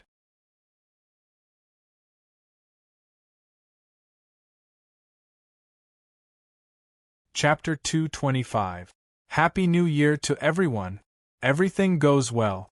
Everything comes true. The men can find a Shiheim to warm their bed, and the women can find Orochimaru to raise. Please collect, please recommend. In addition, are you watching the New Year's Gala and playing games, or what? If you leave a message, I can decide whether to write the next chapter or not. In the room where the black sphere was stored, everyone's scores had been announced. Just as the three of them, each with their own thoughts, were about to ask about the method of leaving, a few more laser beams shot out from the black sphere, weaving into a floating screen in midair. With a rustling sound similar to the interference of electric signals, a black humanoid figure appeared on the screen, appearing in front of the three of them. Welcome to the Black Ball's room. The black shadow on the screen said with an obviously changed voice. Who are you? Yoshimi Heisei asked immediately. I am the owner of this room, the ruler of your life. You can call me a Lord God, said the black shadow. Huh? Lord God? Aren't you afraid of biting your tongue? After hearing the black shadow's words, Kurikawa Ritsuko on the side said with a ridiculing tone. Okay, Mr. Lord God. Compared to Kurikawa Ritsuko's anger, Yoshimi Heisei was obviously more sensible. He was very tactful and continued to ask, Then can you tell us the purpose of gathering us here? Of course. The blurry image nodded and continued, To select a warrior who belongs to me. Warrior. Yoshimi Heisei heard the words, nodded thoughtfully and continued to ask, What is the standard? It's very simple. As long as you get 100 points in the task arranged by the black ball, you will pass my test and officially become my warrior, said the black shadow on the screen. It's really simple. Yoshimi Heisei secretly curled his lip. It's easy to say, although today's task seemed to only kill 10 people. However, the target of today's mission was an ability user. Although she was inclined towards healing, according to this standard, the weakest enemy they would encounter in the future would be an ability user. It might even be several ability users. There was no guarantee that there would be someone with a higher level than them. At that time, who would be the hunter and who would be the prey would really be hard to say. Don't worry. As if discovering the disdain in Yoshizumi's heart, the shadow comforted. As long as you can use the equipment I provide you correctly, you will never die so easily. I can guarantee this. Are you talking about these guns and the tights I'm wearing? Yoshimi Heisei asked. Yes, but that's not all. The black shadow said. When you get 100 points, in addition to being an official warrior, you can also use the points to exchange for more powerful weapons and equipment to ensure your survival in the next mission. Points can't only be used to exchange for weapons, right? Yashikin Heisei's eyes flashed as he stared at the screen. Not bad. Black Shadow nodded and said, After 100 points, you will have two choices. First, use your points to exchange for stronger weapons and equipment. 2. Use your points to revive a comrade who fought alongside you. Resurrection. Yashikin Heisei was shocked when he heard this, and subconsciously exclaimed, "Yes, resurrect. Even such a thing can be done." Yashikin Heisei subconsciously turned his head and looked at Kurikawa Ritsuko, who was equally shocked, and said in shock, "Well, your mission today is over. Now it's time to send you away. But I have a word of advice for you, that is, don't disclose anything that happened here, if you don't want to die." After that, the screen flashed and disappeared completely from the room. "Hey hey!" Yashikin Heisei quickly shouted. She still had a lot of things to figure out. Teleportation begins. A text suddenly emerged on the surface of the black ball, and then 3 laser rays instantly shone on the 3 people in the room. Just like when they appeared, they were teleported out of the room little by little. Then, they were recreated in the dark corners of 3 different consultation collectors in downtown Tokyo. Where is this? Yashikin Heisei, who was wearing a black tights, looked at the brightly lit street not far ahead and thought. Then, after confirming the surrounding situation, he quickly walked out of the corner. Under the strange gaze of the surrounding crowd, he took a taxi and rushed to another house under his name. Similarly, Kurikawa Ritsuko and Nakata Yuko also rushed back home after the teleportation. Phew! The first mission was successful, now it's up to the future. On a tall building next to the place where Fukushima Takashi died, Seito put away the small black ball in his hand and thought to himself, "But this is still not enough. It's time to go to the next world, just in time to complete some of the things that Reina needs in that world." After thinking about it, Seito took out his mobile phone and sent a text message to Yi, and flashed into the Rubik's Cube world. Standing in the northern desolate area, Seito closed his eyes and thought for a moment. Then, he opened his eyes and quickly communicated with the Rubik's Cube and ordered, "Teleport." Teleportation begins. Another brand new dark vortex was born in the void above Seito, rotating at a seemingly slow but fast speed. The powerful suction generated from this sucked Seito, who was standing below, fiercely into the air. In the blink of an eye, he was pulled into the center of the vortex and disappeared in a stream of light. Then the vortex, like the other vortexes, gradually dimmed, as if it was wrapped in layers of fog, and disappeared into the void, leaving a trace that seemed real and illusory, still operating on its own. Boom! In the new world, before Seito could stand firm, there was a sudden explosion less than 10 meters away from him. A heat wave wrapped in a large amount of gravel, soil, and iron flew in his direction at a very fast speed. What's the situation? Seito, who had just finished teleporting, was still a little confused about the current situation. Without thinking, he urged the energy in his body to dodge the flying gravel and debris at a faster speed than the attack. But before Seito could breathe a sigh of relief, another loud noise suddenly erupted not far away from him. Damn, what's going on? Seito's mind was completely focused at this time. Like a phantom, he moved quickly among the gravel, soil, and iron pieces sputtered by the explosion.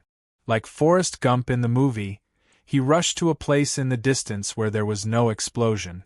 Soon, Seito's figure appeared on a piece of land, not far from the explosion, then he turned around and looked behind him.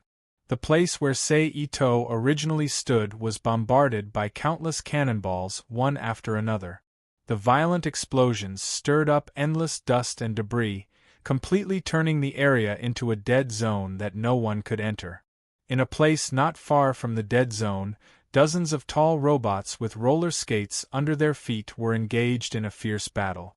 Every moment, a robot would be hit on the protruding part of its back by its opponent, causing it to explode amidst a field of electric sparks, losing its ability to move and turning into trash. Of course, there were exceptions. At the very least, during the short period of time Seito watched, there was a black robot with a red cape on its back that looked like a general on an ancient battlefield.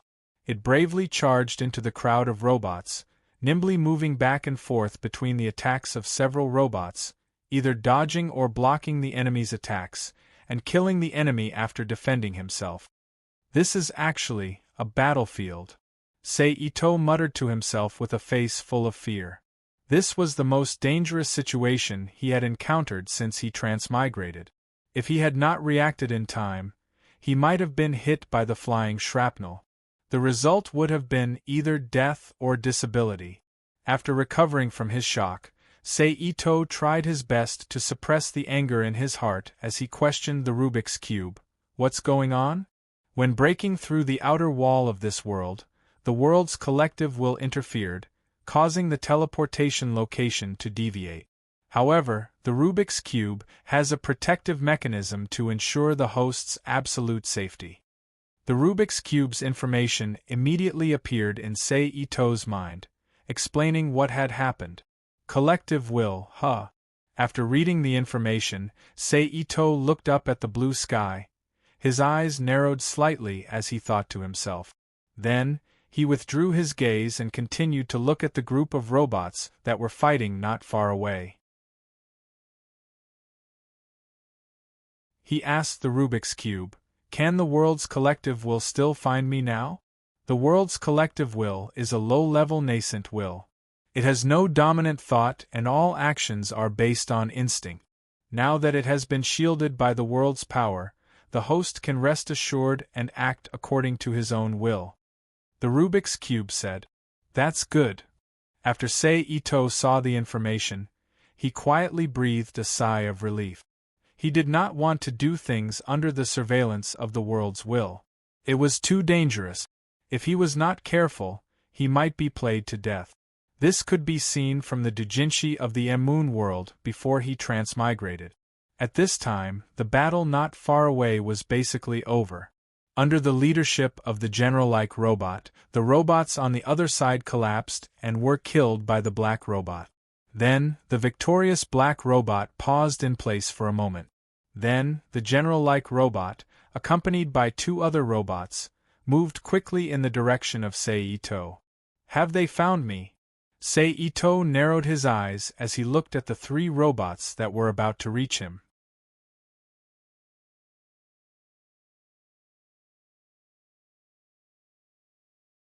Chapter 226. I still wish everyone a Happy New Year and all the best. Please add me to your collection and recommend me. Since it's New Year, I might as well keep it stable and treat it as a gift to everyone. Above whoosh, the three robots suddenly stopped when they were about half a meter away from Seito. The friction between their pulley feet and the ground made a long sound like gravel rolling down. "Who are you?" The general-like robot raised the huge golden knight spear in its hand and pointed the spear at Seito's head. A sonorous female voice came out of the robot's external loudspeaker. Seito. Seito let the spear point at him, and said without changing his expression, "Are you from the East?" The female voice said, "Are you from the Chinese Federation?" "No." Seito said. "Tell me where you are from." The female voice said, "China." Seito said, "What country is that?" The female voice was puzzled, then said to the two robots next to her, "Do you know Guilford?" "Sorry, Your Highness, I have never heard of this country." Standing on the right side of Seito, a male voice said, "It seems that I didn't remember wrongly." The female voice called Her Highness muttered to herself, and then the knight's spear in her hand moved forward again until the tip of the spear was less than a centimeter away from Seito's head. Then she stopped and said again, "Tell me, who are you? I don't want to hear any inexplicable lies, otherwise I can only kill you in the name of a spy." "I'm not lying, it's just that Your Highness has never heard of the country I'm from." Seito stretched out his index finger and gently flicked the tip of the spear in front of his forehead, then said, "Is that so? That's really a mysterious country and people." The female voice said sarcastically, "So I'll treat it as the country you mentioned. Now tell me how you appeared here and your purpose of coming here. This will determine my judgment of you." I'm just a traveler passing by. I'm currently traveling. As for why I'm here, I can only say it's a coincidence, Your Highness, Ito said indifferently. You're still lying. Do you really think the biological radar on the nightmare is just for show? At this time, the tone of the female voice was a little angry. At the same time, the robot's arm holding the gun fiercely stabbed towards Ito-sei's head. Since you don't want to talk, then go to hell. Ha! Ito-sei sneered as he looked at the spear coming at him. At the same time, the spear in front of Ito-sei lost its golden color at an incredible speed. It turned into a mud-like substance, and broke into thousands of pieces and fell to the ground. Bang, bang, bang, bang, a large number of pieces of soil hit the ground and made a series of sounds. Then, without waiting for the three robot pilots to react, Ito's body suddenly disappeared from the spot. Using the robot pilot named Guilford as a stepping stone, he flipped over and landed on the head of the general-like robot piloted by the princess. Then, he quickly jumped to the protruding part of the back of the robot and landed on the top. Then, he pressed his palm on the protruding metal wall. A burst of blue and white electric light flashed in Ito's palm. The metal wall that he pressed his palm on instantly followed the footsteps of the knight's spear and turned into a pile of debris that fell into the cockpit. Ito's body also fell through the gap in the outer wall. In an instant, a heroic woman with naturally wavy purple hair, wearing a purple-red blouse with China-style toggle-up buttons on the chest and pants of the same color, appeared in front of Ito's eyes. While the other party was at a loss of what to do, Ito suddenly sat on her lap and quickly pressed the acupuncture points on her shoulders twice with both hands. Then, he leisurely leaned his body against the control panel behind him and looked at the woman in front of him with a playful expression. Your Highness! At this time, the male voice named Guilford sounded anxiously in the communication channel. I'm fine. Her Highness, who had recovered from the unforeseen event and found that her arms were bound by some unknown technique, calmly stared at Ito, who was sitting on her lap, and said calmly, But... Guilford wanted to continue but was immediately interrupted by Her Highness. Okay, I said, I'm fine. Stand aside and wait for orders. Yes, Your Highness, Guilford answered reluctantly and then closed the communication channel. Who are you? Her Highness asked. Didn't I just say that I'm just a traveler passing by? Ito-sei shrugged at her and said with a smile on his face. Traveler? How can a traveler have skills like yours? Her Highness looked at Ito with a mocking expression and said, I can't help it. The world is chaotic now. How can I travel without some means of self-defense? Didn't you almost kill me just now? If I don't have some means, how can I survive? Ito straightened his body from the control panel. His face and the princess' face instantly shortened to a distance where they could clearly feel each other's breathing. He stared at her with a smile and said, But a woman who dared to lead an army was not ordinary. If a normal woman was suddenly pushed to such a distance by a man, she would either panic or blush. But the princess in front of him didn't have any reaction except for a slight frown. She didn't care about this ambiguous situation at all. She just stared coldly at Ito. By the way, what's your name? Your Highness the beautiful princess. Ito saw that the princess didn't have any reaction and was still staring at him coldly. He felt that it was interesting. He reached out his right hand and gently placed it on her face, caressing it while asking.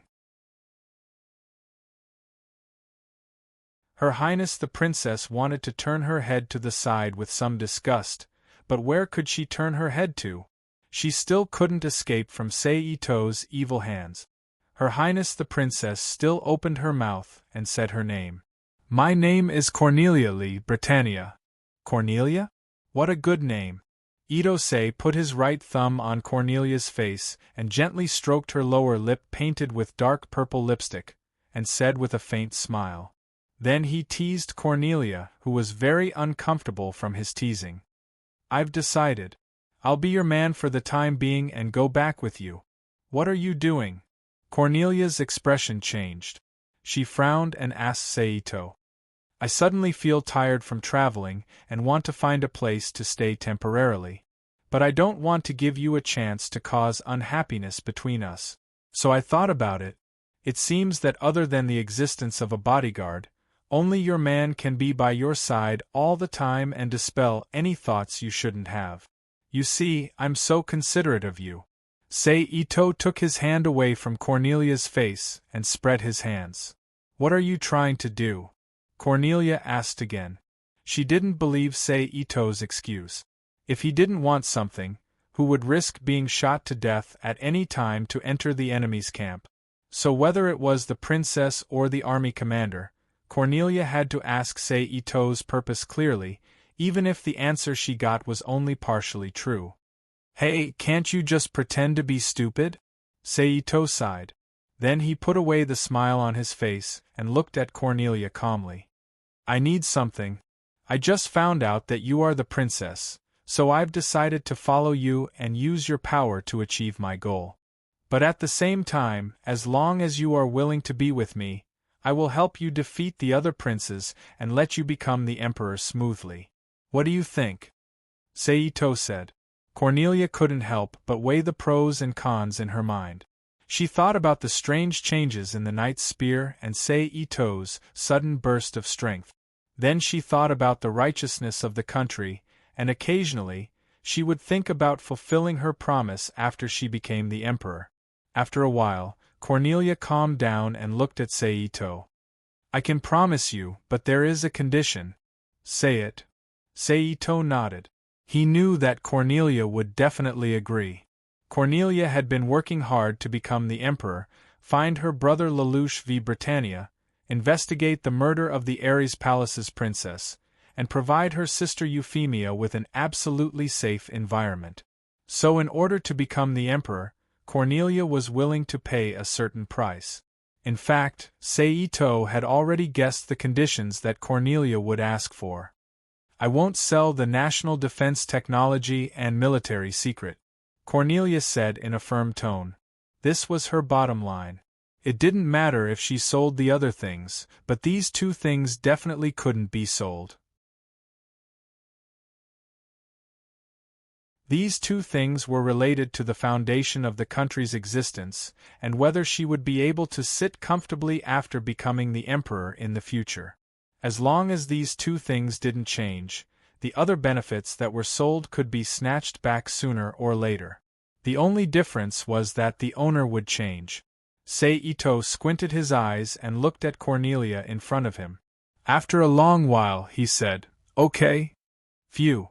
Seeing Saito agree, Cornelia subconsciously breathed a sigh of relief. Then, she realized that the moment of silence just now was very stressful. Can you let me go now? Cornelia asked Saito. Of course. Saito stretched out his hand and patted Cornelia's shoulder. Cornelia immediately felt that she had regained control of her hands. Almost without thinking, she raised her hand and slapped Saito's face. Slap. Unfortunately, Saito was already prepared for Cornelia's hand. He stopped Cornelia's hand halfway and looked at Cornelia in front of him with a playful gaze. Naughty, humph. Cornelia coldly snorted and retracted her hand. You're tuning in to the Phoenix Knights YouTube channel. Don't forget to subscribe and join us on this journey to catch the most captivating stories.